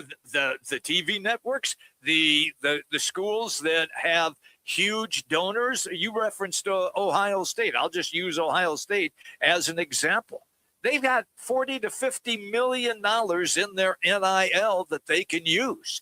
And they have so many people that are graduates of that school who are wealthy. Look at Indiana. You know, it was so funny because, oh, God, I just blanked on his name. Mark Cuban, who owned the Dallas Mavericks, he's a billionaire. He comes out and says, yeah, I'm pretty proud of myself because I paid for Fernando Mendoza's money. I paid it out. I mean, so you have that graduates, alumni saying, hey, look who I brought in. I paid for him. I just feel that it's so wide open right now, and you can come up with great ideas. I just think it's a tough sell. I really do. Yeah, I think we're going to be talking about it for a while. Yeah. All right, Craig Fouhy, ABC 15 will join the show. It's time for Factor Fouhy. 5 questions, 5 chances for Fouhy to get it right or get exposed. That's next. It's all D-backs. But here's Laz with another ESPN Radio 620 Sports Center update.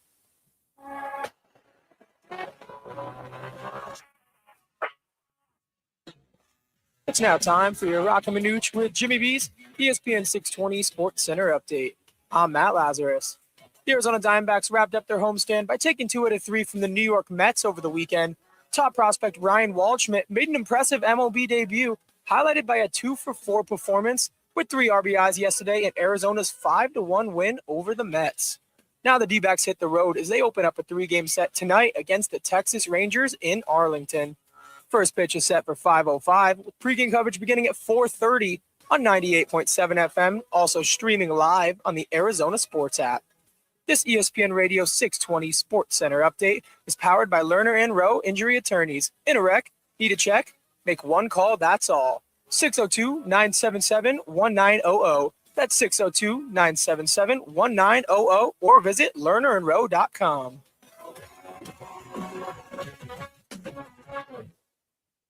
When it's game time in the Valley, you know what time it is. It's Twin Peaks time.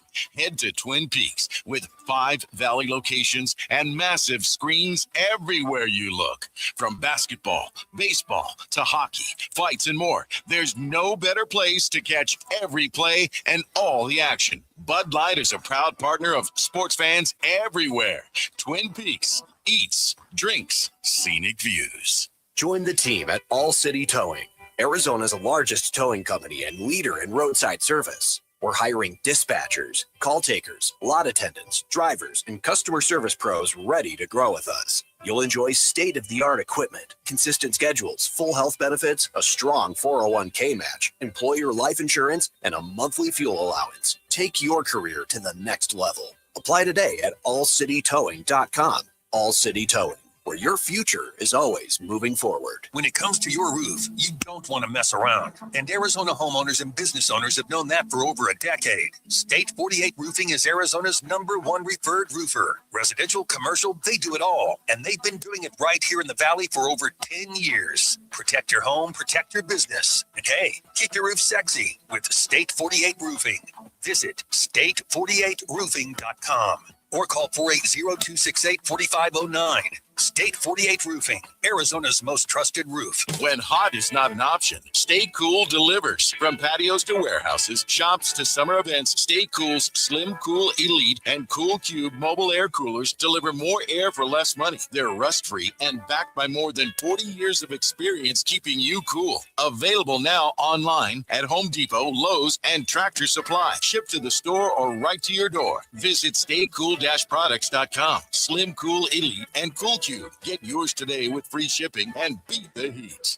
Nobody does happy hour like Twin Peaks. Nobody. Whatever you're craving, we got it. Tequila cocktails, premium bourbon pours, and top shelf spirits served over ice balls that hit just right. Local craft beers and handcrafted whiskey cocktails, yep, all here. And with 5 Valley locations. And don't forget the teeth-chattering 29-degree drafts we're famous for. Pair it all with scratch kitchen bites that actually satisfy. From shareables to hearty favorites. When it comes to happy hour, Twin Peaks doesn't play. Twin Peaks eats, drinks, scenic views. Living and having fun in the hot summer sun can turn deadly when mixed with stimulants. Stimulant drugs raise body temperature, impair the brain's ability to regulate heat, and makes it harder for the heart to cope with extreme heat. Studies show 1 in 5 heat-related deaths have involved meth, a stimulant that overheats the body, putting users at higher risk.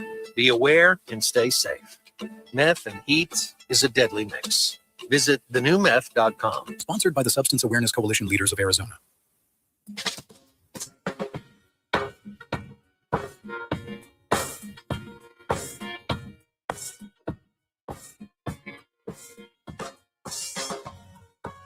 It's time for Fact or Fouhy with ABC 15 Sports Director Craig Fouhy. Fouhy joins the guys each Monday to break down the top stories of the weekend. And as a reminder, Manuch writes the questions. Now here's ABC 15's Craig Fouhy. A little bit of a change today. Manuch did not write the questions. He's off today, so sorry. I decided to have some fun with it. How you doing, Fouhy? What's happening? I'm doing good. I'm standing here at the Arizona Cardinals training facility in Tempe. Just visited with Chase DeSantis, the team's 2nd-round pick, and Caleb Proctor, the team's 4th-round pick. Nice. So when will we be able to see that? Tonight. Okay. Nice. On ABC 15. Okay. Yeah. Okay. Good stuff. Yeah. All right. A little story. A little story building around the Cardinals rookies. Love it. Love it. All right. Little Factor Fouhy with ABC 15's Craig Fouhy. All right, Fouhy, over the previous 12 games, D-backs had a rotation of a 10.10 ERA with 0 quality starts. Over the last 6 games, 1.74, 7 innings per start, 5 quality starts. So this rotation's turned around. Factor Fouhy. Fact. Listen, Yes. you heard the story about Torrey having a talk with him, right? Bringing all 5 starters in, right? When they're on the road and saying, look, I expect more out of you guys. This is ridiculous what we're doing here. I don't know the exact words, but, it was sort of like, hey, I need more out of you guys and not less. And so clearly a lot of the guys took it to heart. We'll see how Michael Soroka does tonight down in Texas. But, man, how about Eduardo Rodriguez? Yeah. They have a game. That was day, huh? Unbelievable. Yeah, so it's exciting. They need to change. They need to come out and pitch. When Torrey got here, he said, I want 21 outs for my starters. And that's 7 innings, right? And that hasn't happened. So, you need a few more outs than 5 innings, 4 or 5 innings. All right, I'll follow up on that because pitching coach Brian Kaplan admitted last year that maybe he just wasn't working things out for his pitchers, and they were concentrating on what the pitchers' weaknesses were instead of what their strengths were. So now that they have made this change, Factor Fouhy, is he the most underrated coach right now in all of Arizona sports? I'm going to say Fouhy on that. I don't know if he's most underrated. Listen, pitching coach is a tough job, right? I mean, you've got to communicate with guys that they're in their heads more than anybody else in the world, right? I put them in the category of pole vaulters and high jumpers in track and field, right? They are just in their heads all the time. And you've got to try to deal with all those different personalities, starters, and, and what they need to be mentally prepared to go out there, because really they've all got the ability to throw the baseball, right? It's just a matter of, can I zero in tonight? Can I do it today to get this team a win? And that's the tough part about it. So I'm going to give them a lot of credit for just hanging in there with those guys. Obviously, we've seen pitching coaches come and go over the years across baseball, but I think Cap's doing a great job. All right, D-backs called up top prospect Ryan Waldschmidt and DFA'd Alec Thomas. Mike Hazen gave up way too early on Thomas. He'll land elsewhere and burn the D-backs for years. Fact or Fouhy? I'm going to say Fouhy on that. I think they've given Alec Thomas a lot of time, a lot of leash. They had a long leash on him. and he just wasn't playing well this year. I mean, and I read the stuff about Mike Hazen, what he said about, hey, we want to give him a fresh start. We thought DFA would be better than sending him down to Reno and just give him another start at this thing, fresh start. And if he clears, they're probably going to bring him back, right? But I think they gave him a lot of rope and a lot of time, and he played a lot of games for this team. And he wasn't turning it this year. And I think you've got to see more out of a young prospect like Alec Thomas. Do you think that he will clear? Because I don't think he will. I think enough teams have seen enough of him.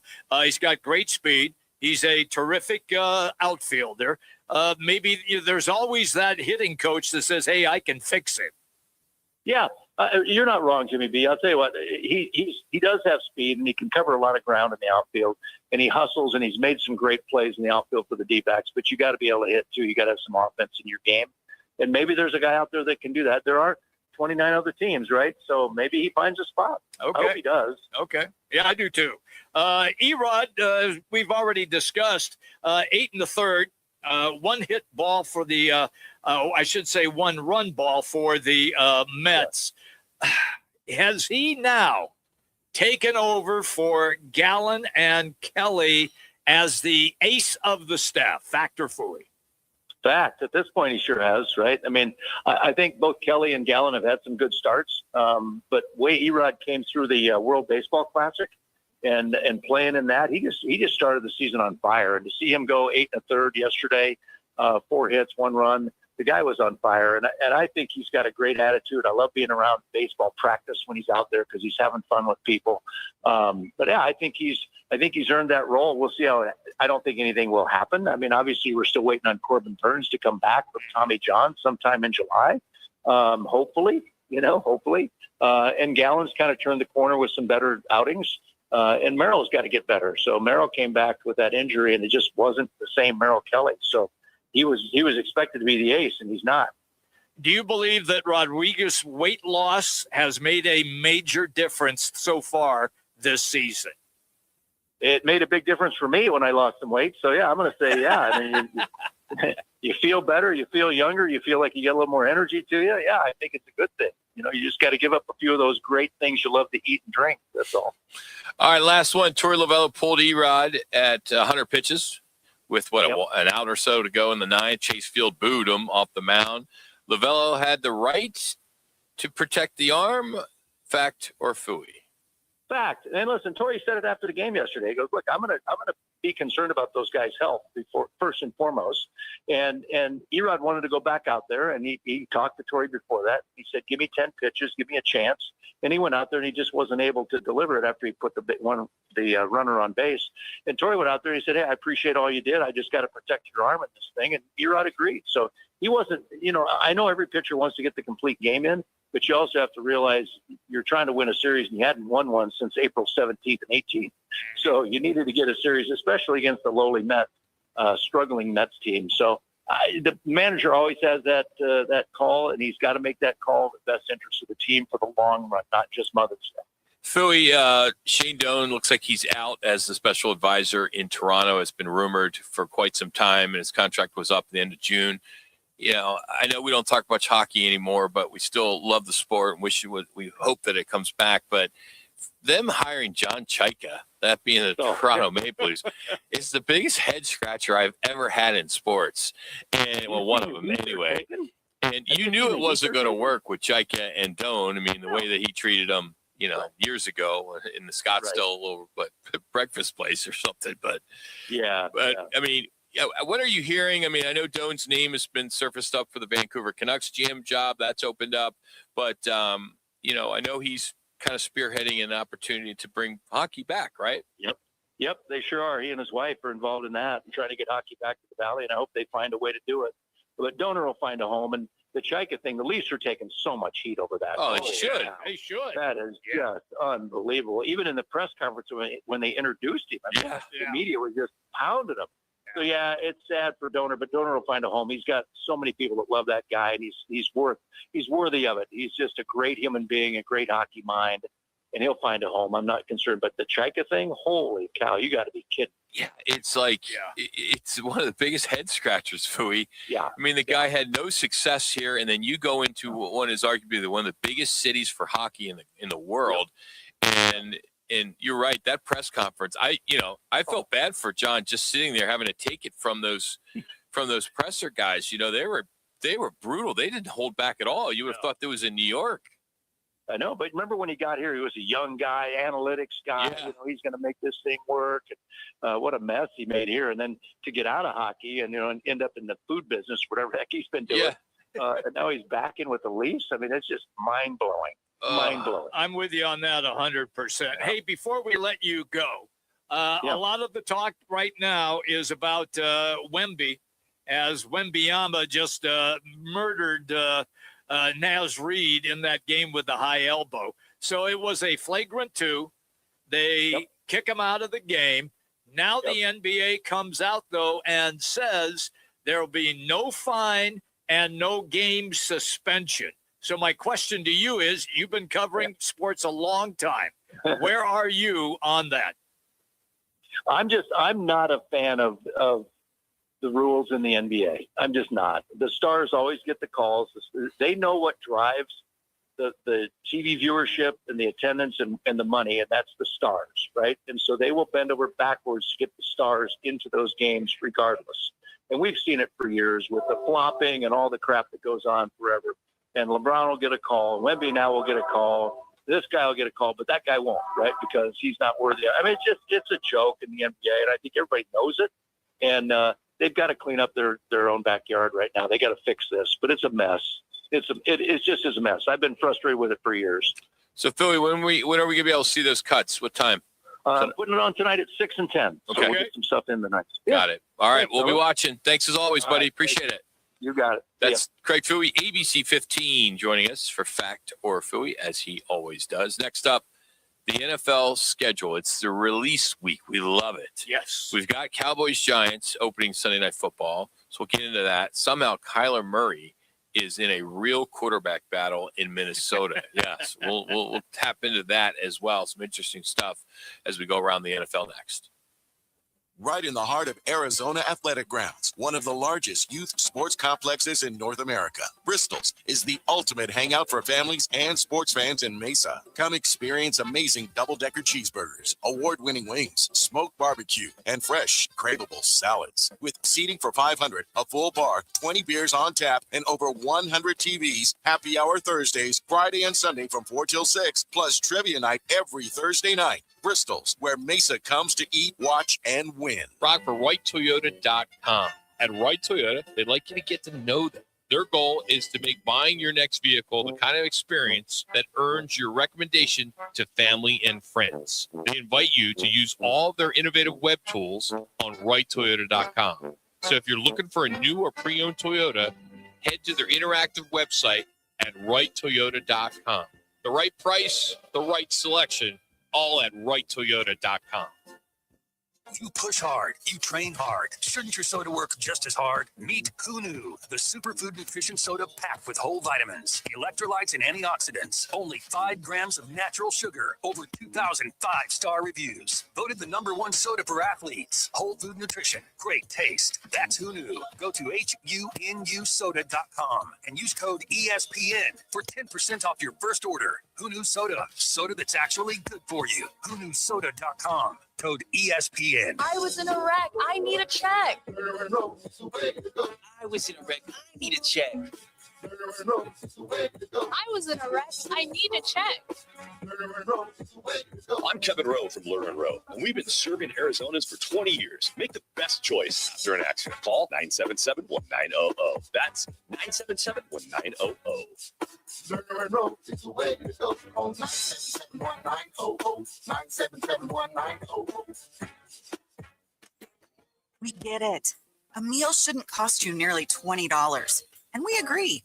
At Venezia's Pizzeria, lunch or dinner for under $10 is still a thing.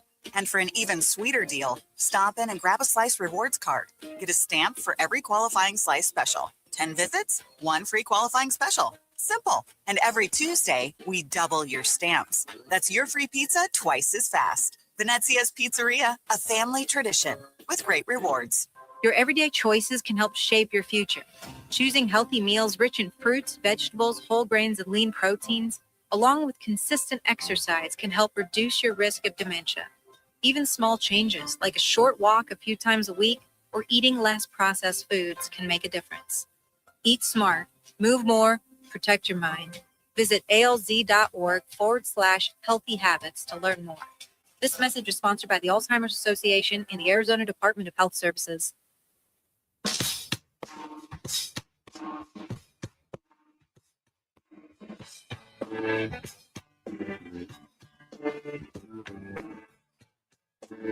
Now back on Roc and Manuch with Jimmy B. Now on ESPN 620. All right, the NFL announced this morning, Cowboys at Giants, week 1, Sunday Night Football on NBC. It's the 8th time in 15 years that these division rivals open the season against each other. Of course, you got John Harbaugh's debut as the Giants head coach after, 18 years in Baltimore. Schottenheimer, year 2 for Dallas, 7-9-1 in his first year. And what the Giants had, 3 wins?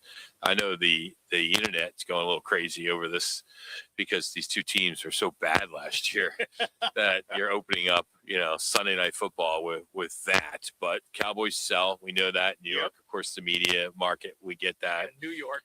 So full schedule comes out 5 o'clock on Thursday. Networks are kind of rolling out games each week. The Super Bowl champion Seattle Seahawks, they'll host a kickoff game, which will be Wednesday, September 9th at home. It's an unusual midweek slot, but it's to accommodate the Thursday, September 10th game, which is the Rams and 49ers in Australia. Of course, that's the first ever NFL game down under. Mm-hmm. So that's kind of interesting to see that. Is that the game that's on Netflix? I believe that is Netflix. I don't have that in front of me, but that could be. Yeah. Wouldn't surprise me. Nope, me either. Per the NFL Network, the Vikings are going to hold real quarterback battles this offseason between J.J. McCarthy and Kyler Murray. So if they were in camp together and they're competing against each other, that's not real until the coach comes out and says, we're going to have real quarterback battle. Okay. And interesting to see, the Cardinals do play the Vikings this year. Uh-huh. So that will be fun. That'll be a fun week to talk about. What if he just torches them, Rock? What if he just torches them, beats them like 38-10? It wouldn't surprise me. It really would. I mean, Minnesota's good. They got talent. They just need a QB. And look, I like Minnesota. I got the hiccups. I apologize. I can see Minnesota not only being a playoff team, but making a run in the upcoming playoffs. I really can. With Kyler Murray at starting quarterback. Yeah. I know it's hard. Fans will struggle to swallow that, but I always go back to he won 9 games in a row, and they finished 11-5. And they got torched in the playoff game in LA against the Rams, but he won 9 games in a row, and everybody was on the bandwagon at that time. And then it just went south. That's it. What else do we have? Some signings today. Steelers kicker Chris Boswell signed a 4-year, $28 million extension. The Bills signed defensive end Michael Dana to a 1-year deal. He spent the first 6 seasons of his career in Kansas City. So, and then the Broncos have signed wide receiver Mike Woods following a tryout he had last week during the mini camp. So we're seeing some guys getting picked up, which is good to see. What else do we have here? Bryce Hall agreed to a 3-year, $45.75 million extension. Yeah, Bryce Hall out of Iowa State. Mm-hmm. And remember, he wanted a trade. He came out and he said, I don't want to be here with the Jets anymore. I want out. Apparently not. Not when they just gave him all that money over 3 years. It is a lot of money. Jeez. well, you look at what Jeremiah Love. Yes, I mean, the I money know. he's making. 52 mil. It's just 4-year deal. Yeah, I mean that's big money for a non-quarterback going as high as he did. Did you like what he said? Oh yeah, He said I'm going to bank the money because I did really well NIL. Yeah, I'm going to bank the 52 million. He's got some good people in his ear. Oh, he does.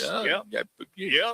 Give his parents a lot of credit too, right? Yep. I mean, that's a big part of that. So, I just I'm hoping that the Cardinals can make the season worth talking about, because I have a feeling that this is kind of a wasted year. Really? Yeah. You don't think they could be somewhat competitive? What have they done in the offseason to improve? Well, they did bring in Jeremiah Love. Okay, but he's a rookie. I understand. We do not know how he's going to do. I didn't address enough guys on the offensive line. Yeah. So that would have been would have liked to seen that. You know what they're still counting think the on? quarterback is a problem. That is a problem. They are counting on guys on the defense not being hurt. Okay. Because their defense was so hurt this past season that they just got lit up over and over and over again. Look, I get the quarterback thing, and I apologize again. I've still got the minor You don't need to hiccups here. apologize. I'm trying to fight through it. Yeah, you're fine. Okay, so the thing about that is you have Jacoby Brissett, who won one game when he was the starter. Mm-hmm. Did he look better than Kyler Murray did in that offense? Yeah, he looked better. But how many games did he win? Okay, so then you can say, well, their defense and their offensive line couldn't block.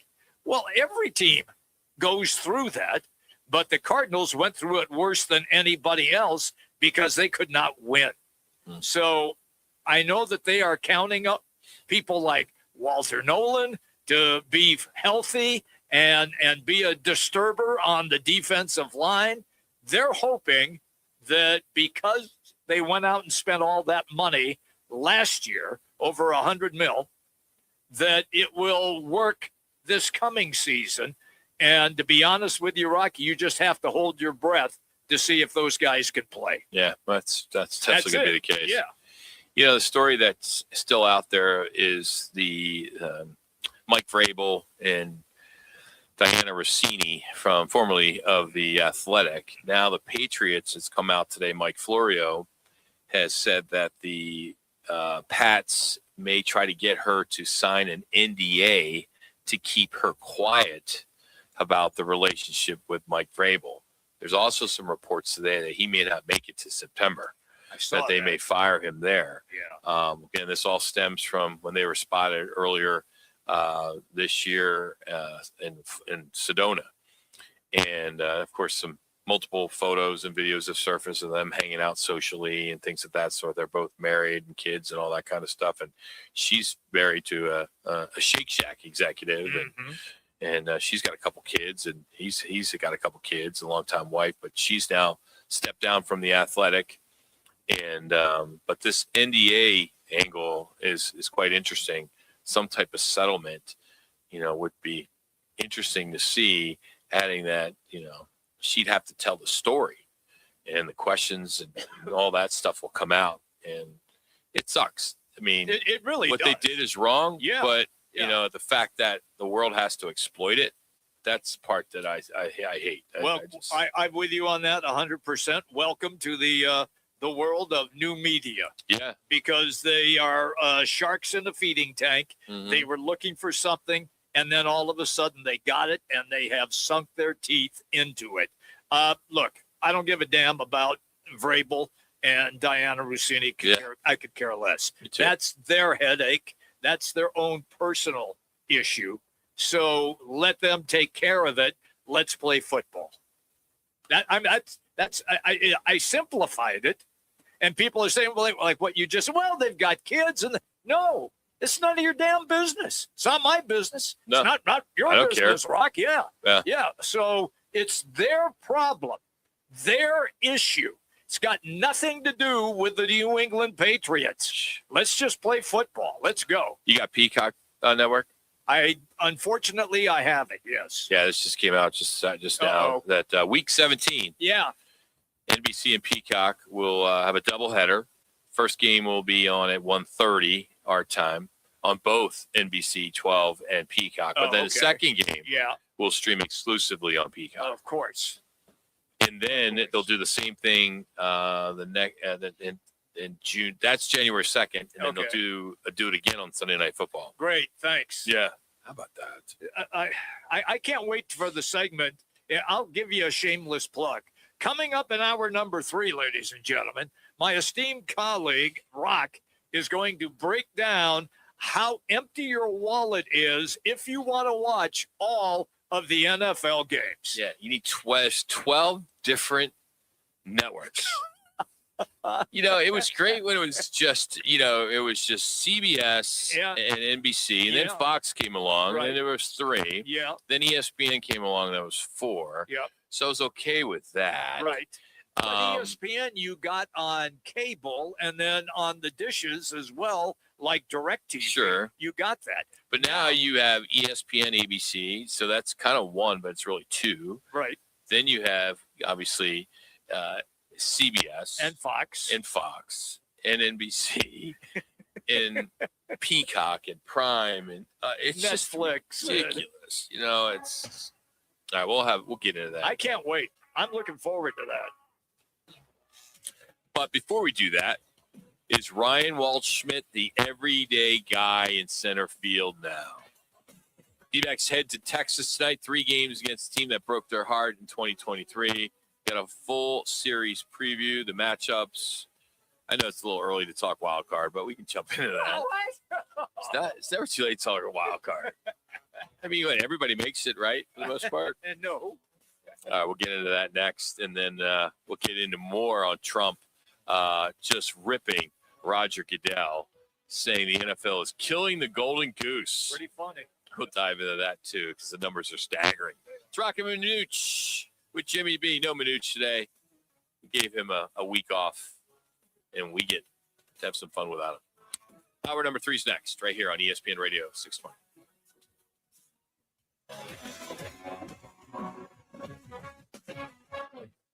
In the zone, AutoZone. Welcome to Markdowns for Miles at AutoZone. Thanks. Is oil marked down? Save up to $15 when you buy 5 quarts and a filter. And fuel treatment? 2 for $9 on Lucas. Brake pads? Marked down to free. Free? Get free Duralast brake pads when you buy 2 Duralast rotors. That's several markdowns. For many more miles. Get in the zone, AutoZone. Restrictions apply. Join us at Camping World's Red, White, and New Trade event, our biggest trade event of the year, May 14th through the 17th. Trade in your RV and get the highest value guaranteed. Then upgrade for less with new RVs starting as low as $94 a month. Plus, take 25% off select maintenance services. Save up to 40% on camp-ready must-haves. And enter to win a new RV. Don't miss the Red, White, and New Trade event at your local Camping World, May 14th through the 17th. We'll see you there. Megan's grandfather bought his first Ranger here. Her dad bought his first F-150 here. And she just drove off the lot in a new Ford Expedition for her family. 3 generations, all choosing Sanderson Ford. Visit Sanderson during their anniversary sale and see why. Right now, purchase any new Ford and get a $500 Circle K fuel card on Sanderson. We have your first 5 tanks covered. When you're in the market for a new vehicle, choose the dealership families have been trusting for over 70 years. Choose Sanderson Ford. Not valid on fleet or AFZ or D-Plan purchases. Offer expires 5/31/26. I'm Matt Morgan of Morgan & Morgan, America's largest injury law firm. I've had the privilege of seeing miracles, broken families rebuilt, every crash, every workplace injury, every medical mistake. Fighting back can work. We've gone toe-to-toe with insurance giants, and we've won a lot. Over $30 billion recovered. Size matters. Reputation matters. Results matter. There's only one Morgan & Morgan. Morgan & Morgan, forthepeople.com. Arizona lawyer will handle Arizona cases. Prior results do not guarantee a similar outcome. When it's game time in the Valley, you know what time it is. It's Twin Peaks time. Head to Twin Peaks with 5 Valley locations and massive screens everywhere you look. From basketball, baseball to hockey, fights, and more, there's no better place to catch every play and all the action. Bud Light is a proud partner of sports fans everywhere. Twin Peaks, eats, drinks, scenic views. Living in the Valley of the Sun means we're always battling the heat on the golf course, at work, or just getting through the day. To stay sharp, you need more than energy. You need hydration. You need Phoenix Hydration Energy, spelled Phoenix, like the city we love. Phoenix gives you clean, natural energy from green tea, plus 3 times the electrolytes of leading sports drinks. No crash, no junk, just pure performance. Grab Phoenix Hydration Energy today at 7-Eleven, Quick Trip, or Circle K. Phoenix Hydration Energy. Rise up. KTAR AM Phoenix, Arizona's home for the worldwide leader in sports. Is ESPN 620.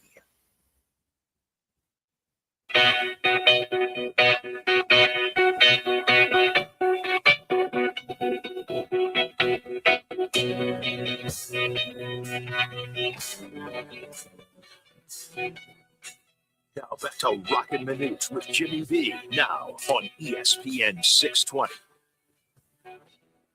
Now is swinging the ball drilled towards the right field corner. This is a tough play for Bench. He can't reach it. It's against the base of the wall. It kicks away from him. Running back towards the right field line. To third goes Marte. Waldschmidt will score all the way from first. And it's a 2-run triple to make it 5-1 Diamondbacks. All right, how about D-backs tonight in Texas after taking the series of the New York Mets 2-1, or 2-3, as Eduardo Rodriguez pitched a gem yesterday, got his ERA down to 2.25. First pitch, 5:05 against the 2023 World Series champion Rangers. But you look at a year ago today, okay, his ERA was 6.86. What a year he is having so far through, I think 8 starts. Maybe I could be wrong, but and then the coming out party for rookie Ryan Waldschmidt had 3 RBI, which was nice to see. Just a good see, a series win, which is a big deal, and just to be able to, since that meeting that Torrey had with his team, last week in Chicago, this pitching rotation was from like April 19th when Ryan Nelson just kind of blown up for eight runs in that game against Toronto. From that point through early May, the rotation pitched to just over a 10 ERA. Ooh. They walked 29 batters in 49 innings, gave up 79 hits, including 11 dingers, and the D-backs went 13 straight games without a starter, completing 6 innings. So Torrey calls this meeting, which is somewhat unusual for him. He's typically a one-on-one conversation guy, but this time he brought in all 5 starters, and the core message was throw strikes, eliminate the walks, and make hitters earn their way on. And he had described the tone as being more of a one-way conversation. He said, I listen to them. What's important to them is important to me. And then he went on to say it was to remind us, this is from Rodriguez. He said, from the player's perspective, it was to remind us that we are really good at what we're going through now is not who we are. So the response, Rodriguez started it off, 7 scoreless innings against the Pirates. They win 9-0. Get them back to 500, and then you see what they did over the weekend, and all these starters have had success. I mean, I know Zach Gallen got hit up for about 4 earned runs, but the early signs are encouraging. 5 games are in. The verdict is still open, but you got $110 million invested in this rotation. Yep. There's a lot riding on it, but the fact that all 5 starters in at once signs just shows that there's a possibility of this maybe kind of continuing, and hoping that this isn't just a one-off for Pirates Mets, and that, hey, they go into Texas, Soroka goes tonight, and it just keeps going. And then you just kind of put wins together, and then next thing you know, you're right there. And again, I know it's early for wild card, but you want to at least stay in it in May, June, and July. Well, you have to stay close. Yeah, close. You have to. You have to stay in contact with the other wild card teams. You're not going to win the division, but you will have to have close records with other teams that will be in the hunt for a wild card. And that includes, if you give the Dodgers the division win, then you got to stay with the Padres. You got to stay with Roc's team back east in Philadelphia. You got to stay with the Cubs or the Brewers, or right now, even the Cardinals. Those are all teams you got to compete with. Atlanta, all of those teams right now are in the mix. Yes, you are going to have a division winner, but the team that does not win that division, you have to make sure that you're close, that you can gain ground when you get into August, and everybody then is really playing for their wild card life. And to be honest with you, I hope this works. It has worked now for a few days, and we will see if it continues to work when they start in Texas tonight with Soroka on the mound. So they're 9-9 at home, that being the Texas Rangers, 19-21 on the season. They are very similar to what the D-backs are. Yeah. Very similar. These are two teams that need to get W's.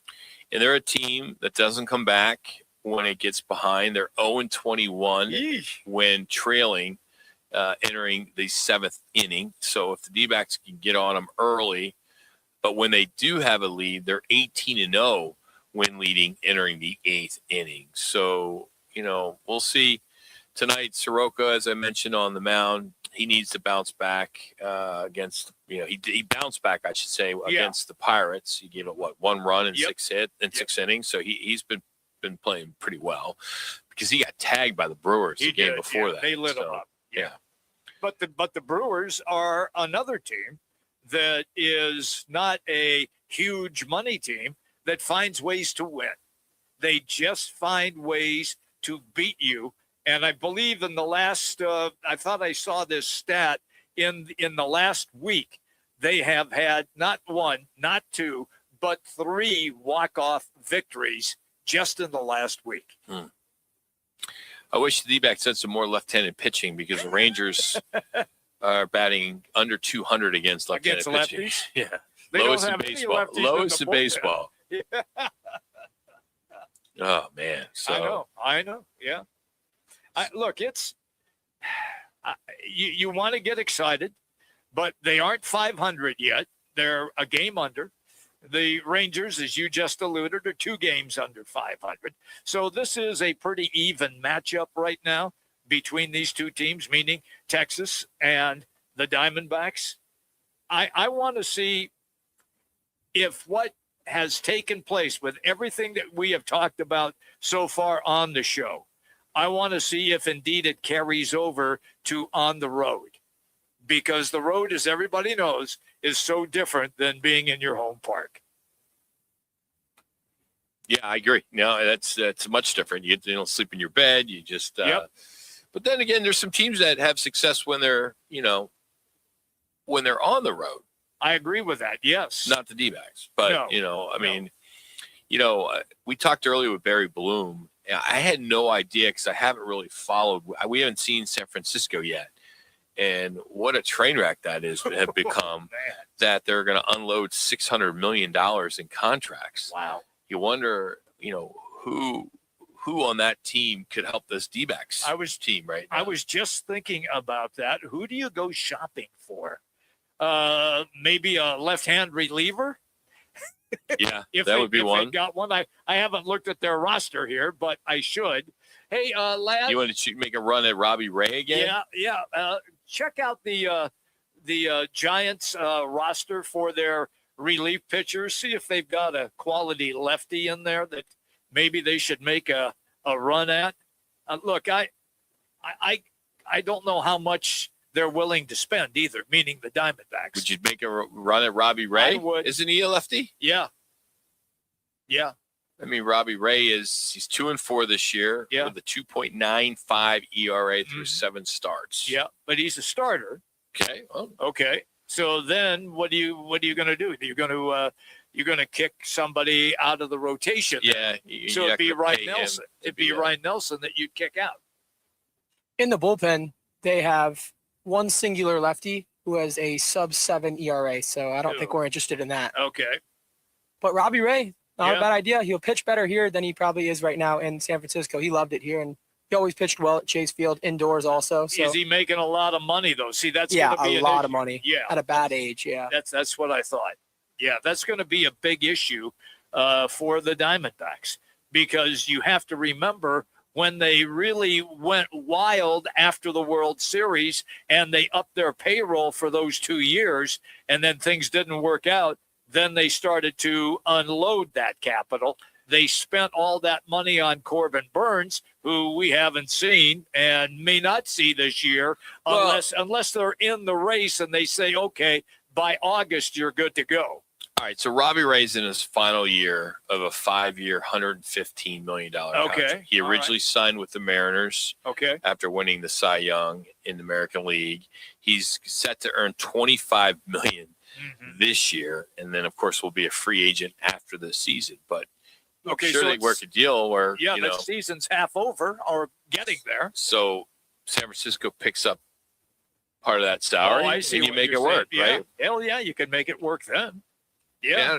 He's what, a couple years coming off of Tommy John surgery, but I just can't. Hey, the more left-handers you can get, I mean, why not? I mean, if money's not an issue, why wouldn't you grab him? I would take a flyer on him. I'd take a flyer on him. Yeah, this last year, he's not going to cost you anything after this year. He's given up less than 3 runs a game. You know, he's pitched 7 starts, so he's a solid starter. I mean, he could be a long reliever if you needed him to, but I think they'd move him into the rotation, Rock. I really do. I just think he's more comfortable there. And I would think that you would want him on the mound every 4th or 5th game as well, depending on who you're playing.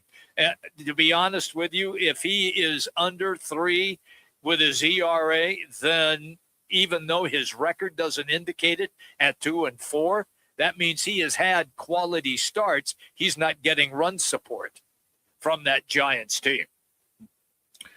All right, so D-backs and Rangers tonight at 5 o'clock on Arizona Sports and on Cox 34. Next up, President Trump just ripped Roger Goodell, saying the NFL is killing the golden goose, and fans, for the first time in years, actually agree with him, even Jimmy B. I do. Yeah, Jimmy B's finally coming around. I know Manuch is kind of getting there, but we got the real numbers, and they're staggering. Yeah. That's next here on Roc and Manuch with Jimmy B here on ESPN Radio 620. Now open in North Scottsdale. It's the Orangedale Lounge. ODs, right off Thompson Peak and Bell, next to Bash's. Your new favorite dive bar has arrived. Cold drafts, chill vibes, always affordable prices, and the OD Mug Club, a one-of-a-kind membership you won't find anywhere else. No frills, just great people, ice-cold drinks, and a bar that feels like it's always been there. Follow at OD Scottsdale and get the scoop at orangedalelounge.com. Orangedale Lounge. Dive in and drink up. Arizona's headquarters for Toyotas is Wright Toyota. Hey, Rock, for my friends at Wright Toyota in Scottsdale. You will always find the right deal at Wright Toyota. Wright Toyota has been driving Arizona's home for years with their amazing service, pricing, and great selection. I encourage you to discover the difference at Wright Toyota. Make the right choice, Wright Toyota, just off the 101 on Frank Lloyd Wright Boulevard, and always online at WrightToyota.com. The right price, the right selection. Check out WrightToyota.com. When it comes to your roof, you don't want to mess around. And Arizona homeowners and business owners have known that for over a decade. State 48 Roofing is Arizona's #1 referred roofer. Residential, commercial, they do it all. And they've been doing it right here in the Valley for over 10 years. Protect your home, protect your business. And hey, keep your roof sexy with State 48 Roofing. Visit state48roofing.com or call 480-268-4509. State 48 Roofing, Arizona's most trusted roof. Hi, I'm Kim Holderness. And I'm Penn Holderness. You don't have to have an amazing race to the doctor, but you should make time for routine cancer screenings. I schedule my mammogram and other cancer screenings around my birthday and then treat myself to lunch. I do too, because, of course, everyone likes lunch. The C word can be scary, but routine screenings can detect cancer before symptoms appear. And early detection equals better outcomes. Go to preventcancer.org to find out which cancer screenings you need. Meth and cocaine are dangerous drugs. They don't have to be mixed with fentanyl to be deadly. In Arizona, deaths involving stimulants like meth and cocaine are rising. Both are highly addictive, and there is no medication that can reverse an overdose. Instead of thinking, it can't happen to me or my loved ones, get informed. Recognize the warning signs, understand the risks, and know that help is available. Learn more at thenewmeth.com. Sponsored by the Substance Awareness Coalition, Leaders of Arizona. Every person in a crowd deserves to feel safe. After 10 lives were lost at a concert, Pink Bows Foundation stepped forward, fighting for safer venues and crowd safety training. So when you walk into a concert or cheer on your team at a big game, Pink Bows wants you to feel protected and safe in a crowd. Our focus is to help prevent another tragedy. Visit pinkbowsfoundation.org. Pink Bows Foundation. Safer events save lives.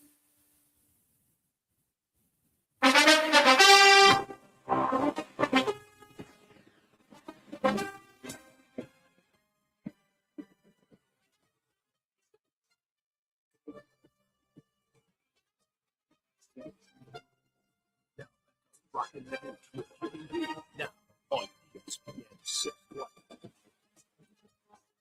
All right, the President of the United States is publicly fighting with the NFL Commissioner Roger Goodell. NFL fans are paying a lot of money to watch football, and the schedule release is here. Fox is making some broadcast history, and somehow the Cowboys are opening up at prime time again. So let's get into it. All right. On yesterday's show called Full Measure, the president said it's tough, and we're referring to streaming. It's tough. You got people that love football. They're great people. They don't make enough money to go and pay this. It's tough, and they could be killing the golden goose. Well, here's why he's right. If you want to watch every game this upcoming season, you need to have 10 different streaming subscriptions. How many? 10. Here they are. Okay. YouTube, which carries CBS, Fox, and NBC plus ESPN. That's $82.99 a month. Okay. The NFL ticket, Sunday ticket, that's the out-of-market games, ranges from $240 to $378 a season. The NFL Red Zone, which of course is the Sunday ticket add-on, that's $42 a season. Peacock for Sunday Night Football is $10.99 a month. Amazon Prime, which is the Thursday Night Football, that's $14.99 a month. Netflix, which is Christmas, the Australia game, and Thanksgiving Eve and more, is $17.99 a month. ESPN Unlimited, which is Monday Night Football, is $29.99 a month. And NFL Plus Premium, the Red Zone on your phone, if you want that, is $14.99 a month. Sheesh. So it's $1,000 to watch every game. $1,000. Yes. So now Senator Mike Lee, he's the Utah Republican. Yep. He chairs the Senate Judiciary Subcommittee on Antitrust. He wrote a letter to the DOJ and the FTC asking them to review the NFL's antitrust exemption. In his exact words, he said, quote, to watch every NFL game the past season, football fans spent almost $1,000. That's incredible. So this isn't just Trump. It's the Congress is involved. The executive branch are all pressuring the league, but the league comes out and their defense, their VP comes out and goes, 87% of NFL games air on free broadcast. 100% in competing teams' home markets. You can always watch your local team. And that's true for your hometown team. But what about transplants? That's a lot of them. Bills fans living here, or Viking fans, or Cardinal fans that want to watch Kyler Murray. I mean, I can go on and on. That's 5 to 7 million NFL fans who live somewhere their team doesn't play. So they're stuck paying for all these packages. So it's $1,000 roughly. $1,000. So the NFL, and correct me if I'm wrong, but aren't we a capitalistic country? Yep. That's what the NFL is capitalized on. Mm-hmm. They are the world's greatest capitalists of all time with the way that they have put things together. So the NBA kind of followed suit as well, because now they're on Peacock when NBC is not carrying the game. That's NBC's streaming platform. And and the NFL has now, and I'll use this term again, capitalized on all of the different streaming platforms. The thing that I don't understand, Roc, is that, and I'll just use Netflix as the example. They built their product on no commercials, movies, and shows. Am I correct on Yes. that? Okay. So now, because sports has become such a big viewing aspect, and in particular of the National Football League, which is the largest sport viewed worldwide, they have decided that it could be very profitable for Netflix if indeed they invested in the National Football League, and the National Football League said, we'll take the money and run. Is that a good assessment? Yeah. I mean, you're the capitalist in our department. Yeah, and I don't have a problem with it. I mean, I wouldn't want somebody to say that I can't go burn a dollar. Yeah, right? I mean, you got to give them credit. I mean, it's unfortunate that Roger Goodell makes $60 million a year, and the NFL just signed a $111 billion media deal, and the Cowboys are worth $11 billion, and list goes on. But fans have to pay $1,000 a year for the privilege to watch the NFL. Well, maybe then it is a privilege to watch the NFL. And you may not like that, but then the thing is, there's always somewhere you could go to watch it. That for is free. correct. Yes. I mean, you can always go to the refreshment stand. Yep, and you can always go there. Now, granted, you're going to spend a few bucks maybe to have a beer. You're not going to sit there. I don't want you coming in my bar and drinking water. No, I and eating the free popcorn and watching Prime or Netflix on our TV. TVs. But if you bought a couple of beers and bought a sandwich and you spent $30, but you had a great time because you brought friends with you, it's kind of like a game time experience. If you don't want to go to a movie, you don't have to watch. I mean, if you don't want to pay to go to a movie, you don't go watch the movies. That's it. Yeah. I mean, I understand the whole capitalistic thing you're talking about, Jimmy, but so it's like, hey, I know. I don't know why people. I mean, I understand it. I see both sides. I see both sides. I see where people are going to complain about. But it's entertainment. Yes. Why should it be free? Why should it be free? Why should the NFL be free, Jimmy? Just tell me why. What gives you the right to get something for free? Okay, and here's what fans will tell. I'm asking you. I'm not asking fans. Okay, I'm asking Jimmy Brinson, Jimmy B. Yeah. I'm asking you.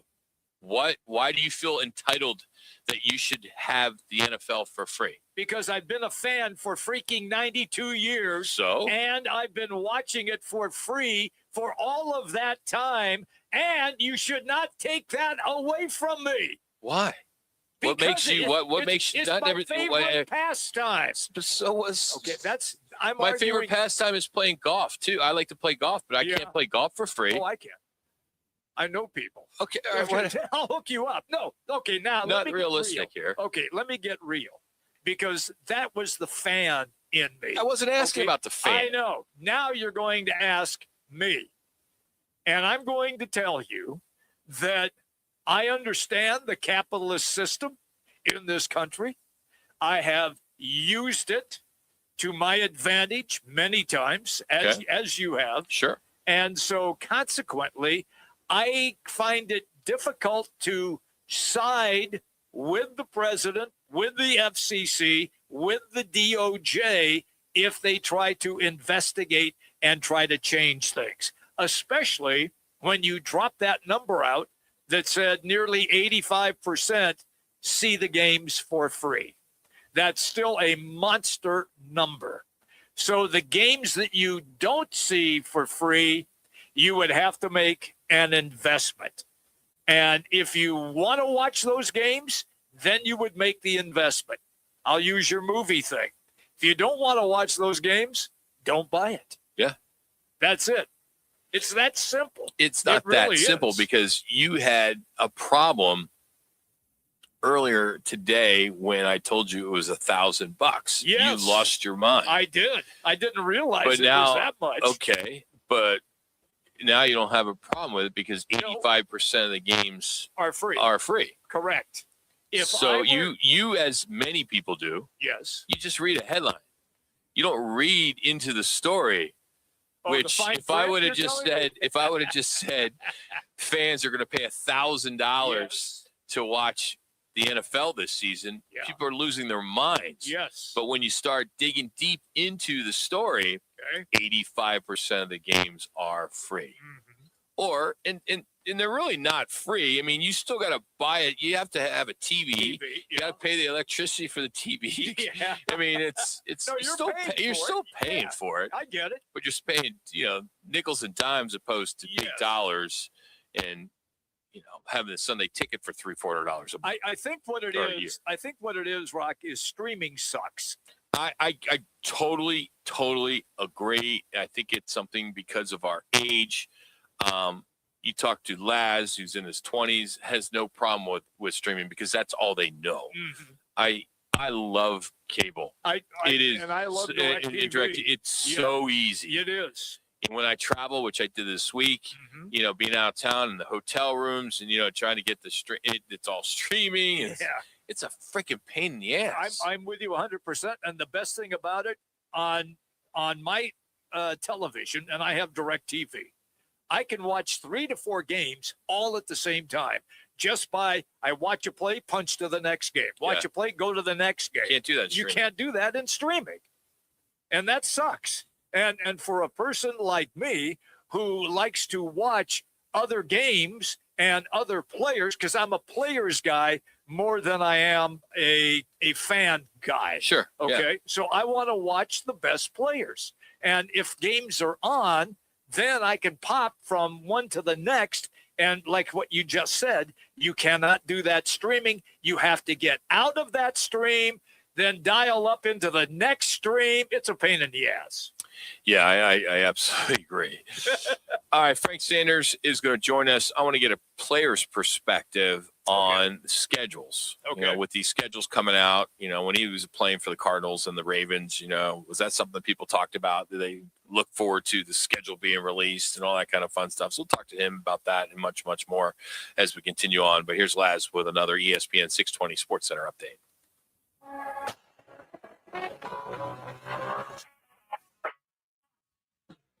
It's now time for your Roc and Manuch with Jimmy B's ESPN 620 Sports Center update.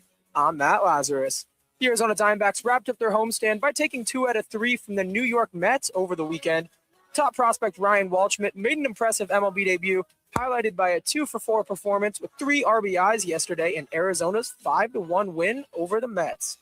Now the D-backs hit the road as they open up a 3-game set tonight against the Texas Rangers in Arlington. First pitch of that one is set for 5:05, with pregame coverage beginning at 4:30 on 98.7 FM and streaming live on the Arizona Sports app. This ESPN 620 Sports Center update is brought to you by Twin Peaks. This month, every big sports moment runs through Twin Peaks. NBA playoffs, UFC, the Indy 500, and more. With wall-to-wall TVs, ice-cold beer, and scratch-made food all month long. Twin Peaks, where the beer is cold, the views are scenic, and the game day is always bigger.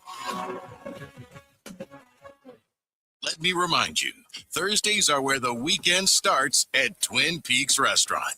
Grab an ice-cold Bud Light or a refreshing Michelob Ultra and catch wall-to-wall sports on massive TVs everywhere you look. Big games, cold beer, made from scratch food. Start your weekend early with Bud Light and Michelob Ultra. Thursdays at Twin Peaks. Eats, drinks, and scenic views. I was in a wreck. I need a check. I was in a wreck. I need a check. I was in a wreck. I need a check. I'm attorney Kevin Rowe. Being in an auto accident is traumatic. You need to call the best law firm that has the experience to get you the best results. Call 977-1900. That's 977-1900. All right, son. Time to put out this campfire. Dad, we learned about this in school. Oh, did you now? Okay. What's first? Smokey Bear said to. First, drown it with a bucket of water, then stir it with a shovel. Wow. You sound just like him. Then he said. If it's still warm, then do it again. Where can I learn all this? It's all on SmokeyBear.com with other wildfire prevention tips. Because only you can prevent wildfires. Brought to you by the USDA Forest Service, your state forester, and the Ad Council. When I grow up, I want to be a teacher. Because when I'm a teacher, I can help kids to learn and chase their dreams. PI, a defect of the immune system, affects millions of children. Early and accurate diagnosis and treatment give children like Sam a chance to achieve their dreams. It takes a lot of caring teachers to make school fun. It took a lot of caring people to keep my dream alive. And now, because of them, I can be head of the class. For more information, visit the Jeffrey Modell Foundation at info4pi.org. Social connection keeps your brain strong. So does a challenge. When you stay socially and mentally active, your mind stays engaged, and you might even lower your risk of dementia. Learn something new, pick up a hobby, or catch up with a friend.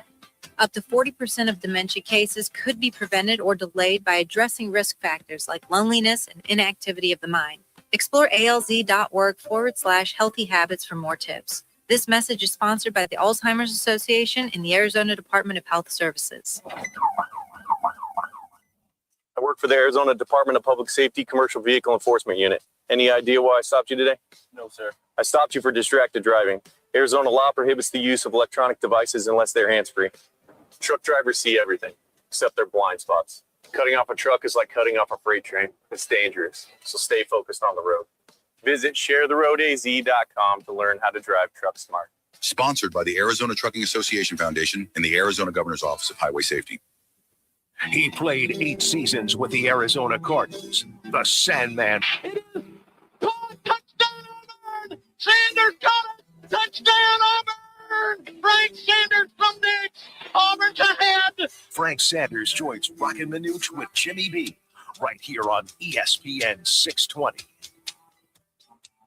Frank Sanders now on Roc and Manuch with Jimmy B. No Manuch today. How we doing there, Frank? What's going on? Oh, man, everything is going on, brother. You called me at the ASU, man, right now at the Desert Financial Stadium. Right now, my daughter, A2, Elena Savoy, is graduating right now. So I took time out to be with you guys, my man. Wow, how awesome is that for you to step aside from commencement and graduation and they bring in some coolers, or I mean, it's like 110 out there right now. How's it feeling? How's the weather? You got some shade? Oh no, I'm inside the building right now. I definitely want to go outside and try to talk to you in the sun. Well, congrats, man. That's big for you, man. That's big for any father, proud father. So that's great, man. It just makes you feel old now, doesn't it? Nope, makes me feel young. Makes me feel young and not a lot of money like I had before, but I'm okay.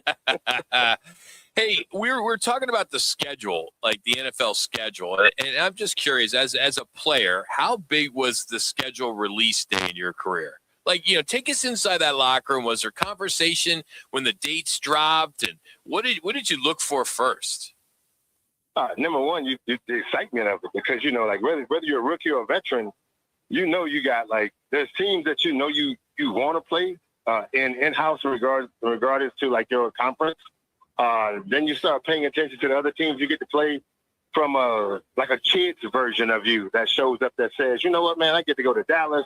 I'm playing the Cowboys. I'm playing the Vikings on Monday Night Football. You start thinking like, man, we're going to be playing San Francisco at the house.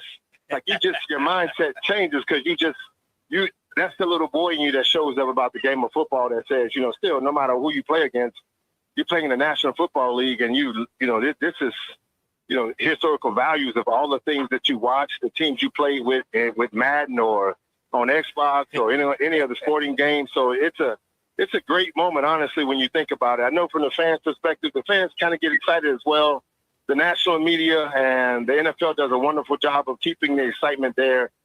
we can look at how it plays out last year with all the teams coming down the pipeline. So from the locker room perspective, guys think the exact same way. Frank, do any of the players act like the fans when the schedule comes out? They go win, loss, win. They immediately pick out who wins and who loses. Well,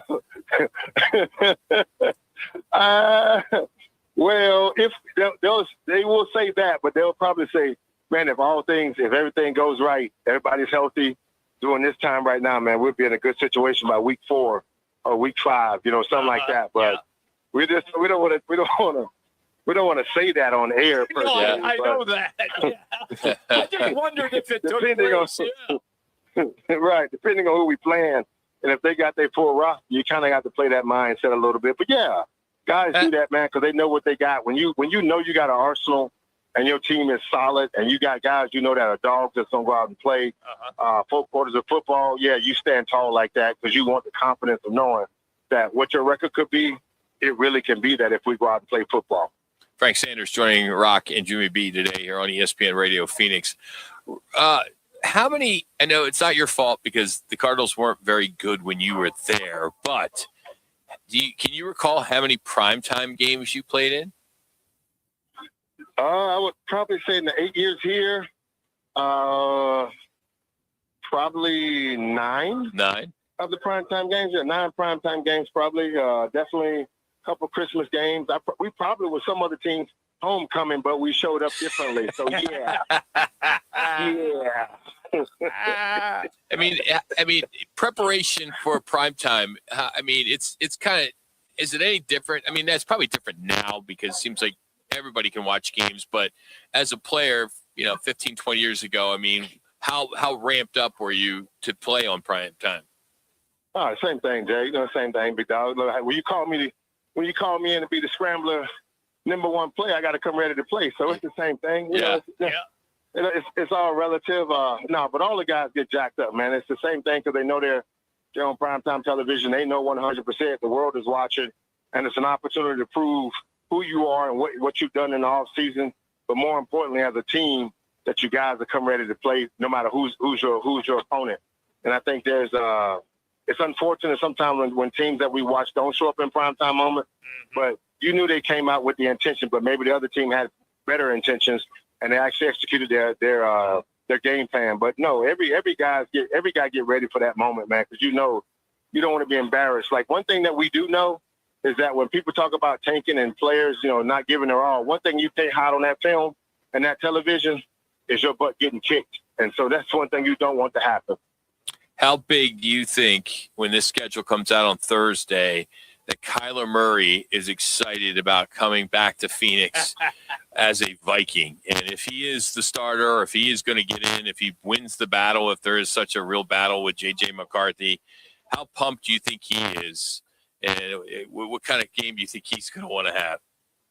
Well, he's going. Look, Kyler's the ultimate competitor. We're talking about a Heisman Trophy winner. We're talking about, one of the greatest quarterbacks out of the state of Texas, high school wise, statistical first-round draft pick in the MLB. So competition and as a competitor, you already know he's going to have his mindset ready to try to come out and improve not just to the Cardinals, but to the National Football League that he can play. Now, of course, there's always that little thing in the back of his head or probably in the front of his mind saying that he wants to beat the team that definitely let him go and they didn't think he was poop. But, at the end of the day, we saw what we saw, and we got the records. We got the receipts of Kyler Murray in the Cardinal uniform, but he's definitely going to be ready. Hopefully he'll be ready to come out and play. He's going to want to play his best football. Frank, I always bring up Kyler Murray when Kyler Murray and the Cardinals were 9-0, finished 11-5. They got hammered in the playoffs in Los Angeles by the Rams, but they were freaking 9-0, and everybody was on the Kyler Murray bandwagon. What happened? Oh, Jimmy B, I don't know. I'm going to be honest with you. No one, you really can't. You just can't. Either the NFL teams got better. We have to go back and watch that season. Okay. And the footage and the things that happened. And me and you definitely can take some time out and do that and we can recant to bring this back up, to our remembrance in the next couple of weeks here. But our truth is that we don't know what happened to that team. It wasn't massive injuries that took place. Either the NFL figured him out or figured out the Cliff Kingsbury system, and they begin to implement a game plan against that system, which began to kind of put handcuffs on Kyler Murray and that offense. So that in itself is probably what happened. But to watch a team go from 9-0 to where they finished up, of course, that was not a pretty sight to watch, and the games wasn't close like we thought they were. So that was definitely a transition for that team, and Kyler Murray under his leadership as the quarterback. He's going to be so fired up there, Frank. He's going to want to 100. Oh, man, yeah. He is going to be running and running and running and running. Oh, my gosh. I don't think there's anything that he's not going to want to do. But I hope that in our reality, look, this as a former, competitor and watching Kyler Murray get his chance in the NFL, we always said he needed something to change him from being one thing to another thing to making him a different kind of quarterback. And he went to a system and a quarterback coach that is supposed to be a guru. If he comes out to be that 9-0 quarterback that he was for that one time for the Arizona Cardinals, then he's going to be a handful, not just for the Arizona Cardinals that night, but for the NFL league, the NFL as a whole. Yeah, last one for me is staying with the quarterback position. There were some rumors over the last few weeks, and they've been obviously just kind of been, I don't know, trashed at this point. But the Aaron Rodgers talk about him possibly becoming a Cardinal. Would you have liked to see that if that could have happened? Absolutely. Yes? Absolutely. 100%. Hell yeah, 100%. There's nothing like the expectation meter changing. When you get a bona fide solid quarterback, that's going to bring something to the table. Not crapping on Jacoby Brissett because what he was able to do last year, despite the team that we had and the injuries he played with and the stuff he was able to accomplish, it was awesome. But to know you got a quarterback that can bring that heat, that's going to give you some stuff, that's going to change how defensive coordinators sleep at night. Hell yeah, I want that. I want all that. And along those lines, Frank, what could he do with Marvin Harrison Jr.? It's not just Marvin Harrison; it's everything. Once he knows the value of a tight end, he's going to work the heck out of Trey. He's going to set the system up in a way that you can't just attack one guy. You can't just attack one person. You have to be open because Aaron will throw that thing from the backside, underhand, overhand. He just got so many weapons. And he showed last year he still has that. He still has a good arm. He has the power to lead a team despite what he has to deal with. But I think with the young receivers, this young core athletes we got, I would have loved to have seen that. But if that's not their decision and it's not what they wanted to go with, then in the locker room, it would have changed immensely. It would have been like having a broke neck, bad arm, Peyton Manning going to the number one defense in the league in Denver and walking away with a Super Bowl championship, and that changed the entire team. That's what a great quarterback does. Okay, so you would have taken him even at 42 years old. I would have taken him, LeBron. I'd take him, LeBron, you, and me on the same team, Jimmy B. And I would think the record would be better than it was last year. Absolutely. Oh, wow, Frank. All right, Frank. Are you gonna cry? Are you gonna cry? I'm trying. Every time I start thinking about it, man, I start tearing up and crying, man. Absolutely. Good. I can't hold it in, man. Nothing wrong with that, buddy. Water right now. Let it go, man. Have some fun with it, man. You're a proud daddy, man. That's awesome, man. So, appreciate that, congrats, brother. Man. We love you, man. We'll talk to you next week. Appreciate that. Love you guys. All right. See you, Frank. Frank Sanders getting ready for a little commencement tonight. Boy, you got a little teary-eyed. Yes, he did. Yes. Grown men can cry. Oh, there's nothing wrong with that. All right, he's presented by All City Towing, Arizona's largest towing company. They're hiring drivers and dispatchers, customer service pros. They got great pay, benefits, monthly fuel allowance, the whole 9 yards. You can apply online at allcitytowing.com. That's All City, where your future is always moving forward. All right, we got our learner in row one call that's on. It's going to be Craig Fouhy today. So we'll have that next. It's Roc and Manuch, Jimmy B here in the ESPN radio studios in Phoenix. May is loaded at Twin Peaks, and there's no better place to catch every big game, fight, and playoff moment. Get wall-to-wall TVs, made from scratch food, and ice-cold beer served at 29 degrees. Plus, mark your calendar for Customer Appreciation Day, Tuesday, May 19th, featuring a burger and fries special with the purchase of any beverage, championship matchups, title fights, international action, and the best seat in the house. It's all happening this month at Twin Peaks. Join the team at All City Towing, Arizona's largest towing company and leader in roadside service. We're hiring dispatchers, call takers, lot attendants, drivers, and customer service pros ready to grow with us. You'll enjoy state-of-the-art equipment, consistent schedules, full health benefits, a strong 401k match, employer life insurance, and a monthly fuel allowance. Take your career to the next level. Apply today at allcitytowing.com. All City Towing, where your future is always moving forward. I was in a wreck. I need a check. I was in a wreck. I need a check. I was in a wreck. I need a check. I'm attorney Kevin Rowe. Getting rear-ended once is bad enough. Don't let the insurance company hit you again with a lowball offer. Call an experienced attorney who knows how to fight and win. Call Lerner and Rowe today. 977-1900.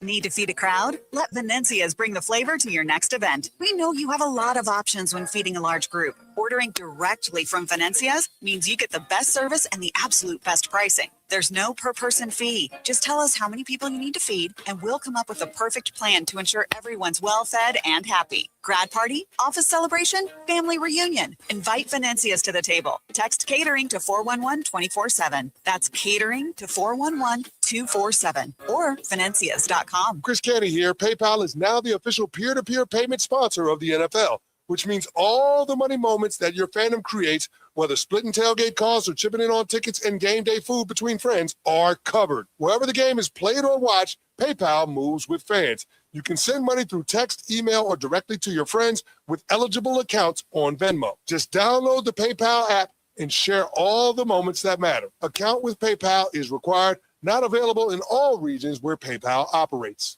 Smalls here. What if you could enjoy the flavor of a cocktail without the alcohol? Meet RK Zero Proof, a pioneer in the alcohol-free spirits category that delivers bold taste and a warming sensation, but with zero alcohol, zero sugar, zero carbs, and zero calories. So you can celebrate with friends, unwind after a long day, and wake up tomorrow feeling great. It's all the ritual of a drink without the regret. Discover RK at rkbeverages.com. That's ARKAY beverages.com. RK, the spirit without the alcohol.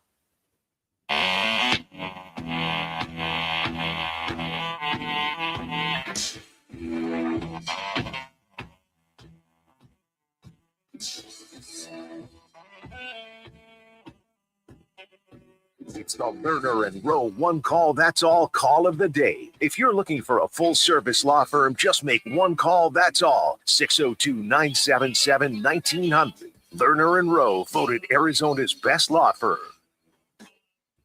And listen, Torrey said it after the game yesterday. He goes, "Look, I'm gonna be concerned about those guys' health before, first and foremost."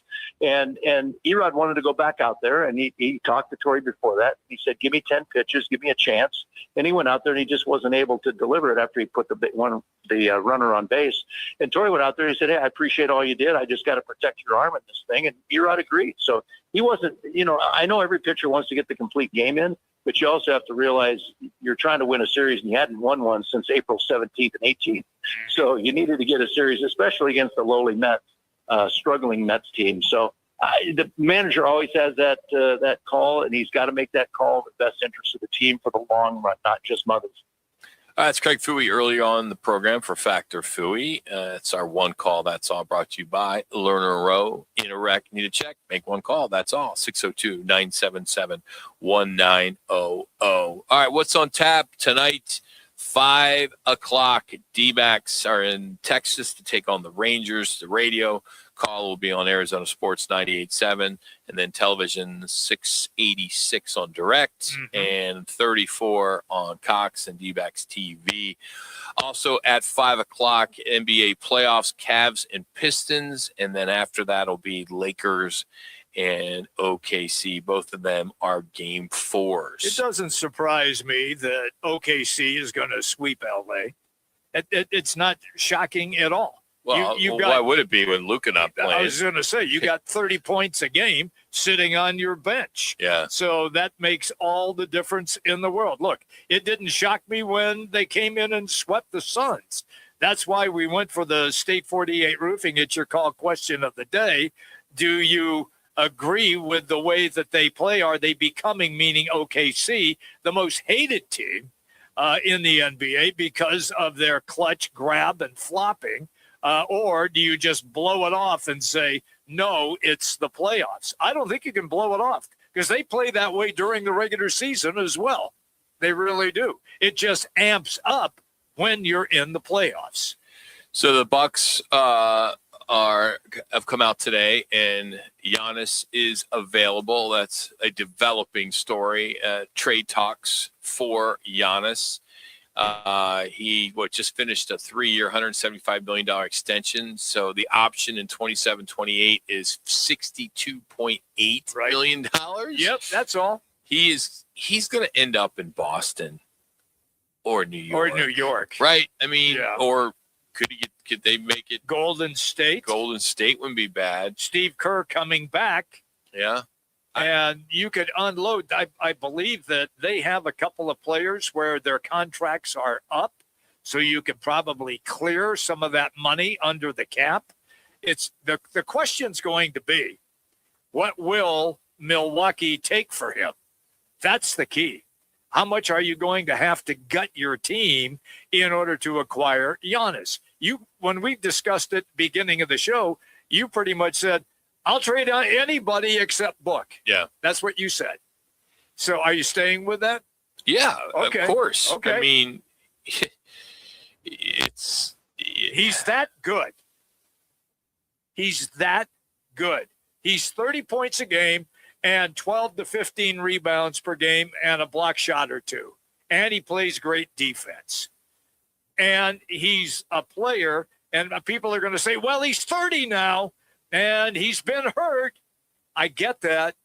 But he already said when they put him on the shelf, he was ready to play. They just put him on the shelf because they did not want him to get injured further as the season began to wind down, because they felt they wouldn't get as much for him because he had an injury. But he was available to play. Once again, it goes back to Roc's favorite thing, NBA teams tanking. Yeah. And that's what the Bucks did. Yeah, but you wonder if there is a scenario. Unfortunately, the Suns have mortgaged their future, so they don't have any picks. No, There's they not don't. much that you can do there. That's right. There was a story, back in January, February, right before the trade deadline. There was some talk, maybe there could be the possibility, but it seems like the top suitors are the teams that we mentioned. You can throw in the Timberwolves and the Cavs in there probably. Maybe Miami as well. They got some picks. But, boy, would it be great to see him in a Suns uniform. I mean, what was it? There was something in April where Phoenix from the ashes, something he said on social media. I don't remember exactly what that was, but that created some noise. But, you had read something earlier today about he had put something in there, right? I'll check it. I'll check it real quick. Book, but, it's a stretch. There's nothing wrong with us. We went down the road. Everybody did in the market. Everybody was talking about certain scenarios, how it would look if you could get Giannis. But there's been zero discussions about him, I'm sure, with the front office. But now that it's gone public, let's see. I do think with Steve Kerr agreeing to a 2-year deal to stay at the Warriors for another year, maybe there might be something there. Agree. Maybe that's an opportunity for Steve Kerr. I can say this. LeBron's contract is up. The Lakers have that flexibility. They both make about the same amount of money, 52 to 60 mil a year. So LeBron's gonna have a year where he's gonna do a swan song, and every market's gonna give him a motorcycle. You think so? I don't think so. Yes, it's all about LeBron. I don't get that. I really don't. You don't think he's gonna do that? No, you think he's just gonna go away? Yeah, I think it's going to be a case because he is producing at over 41 years of age, playing like he's 38 instead of 41. He's averaging in the playoffs nearly 22 a game, almost 9 assists a game, and 7 rebounds per game. So he probably has another quality year in him. Where you had Kareem go out, they gave him the rocking chair, but Kareem was averaging less than 10 points a game.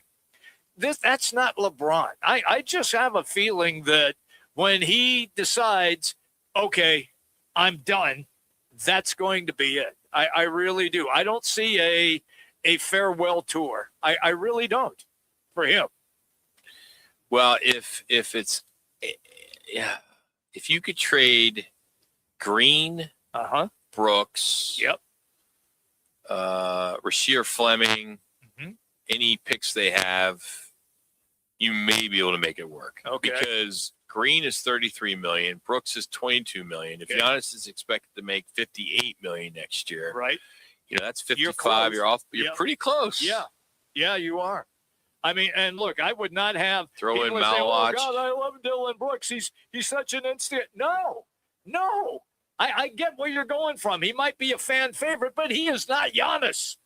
Antetokounmpo is a stud. You don't get guys that walk onto your basketball court like that for nothing. You got to give something and return something.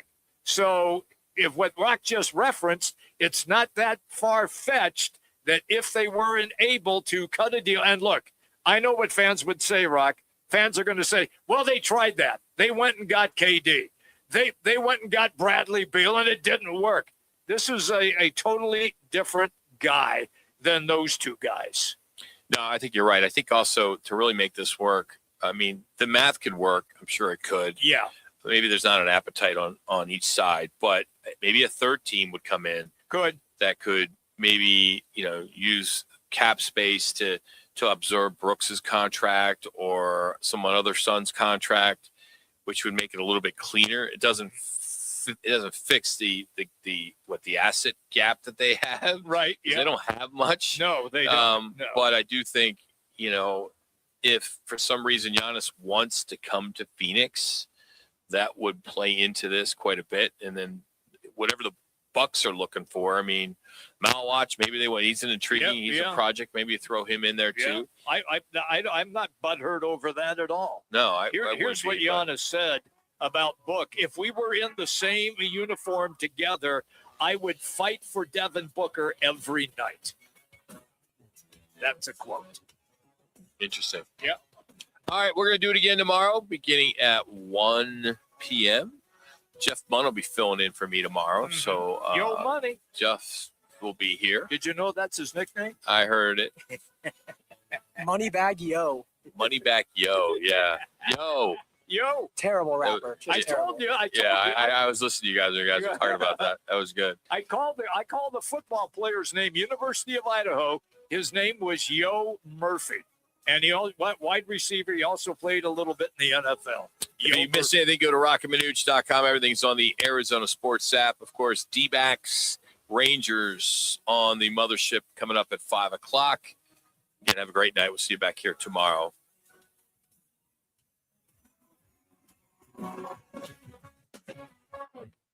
Ryan Reynolds here from Mint Mobile with a message for everyone paying big wireless way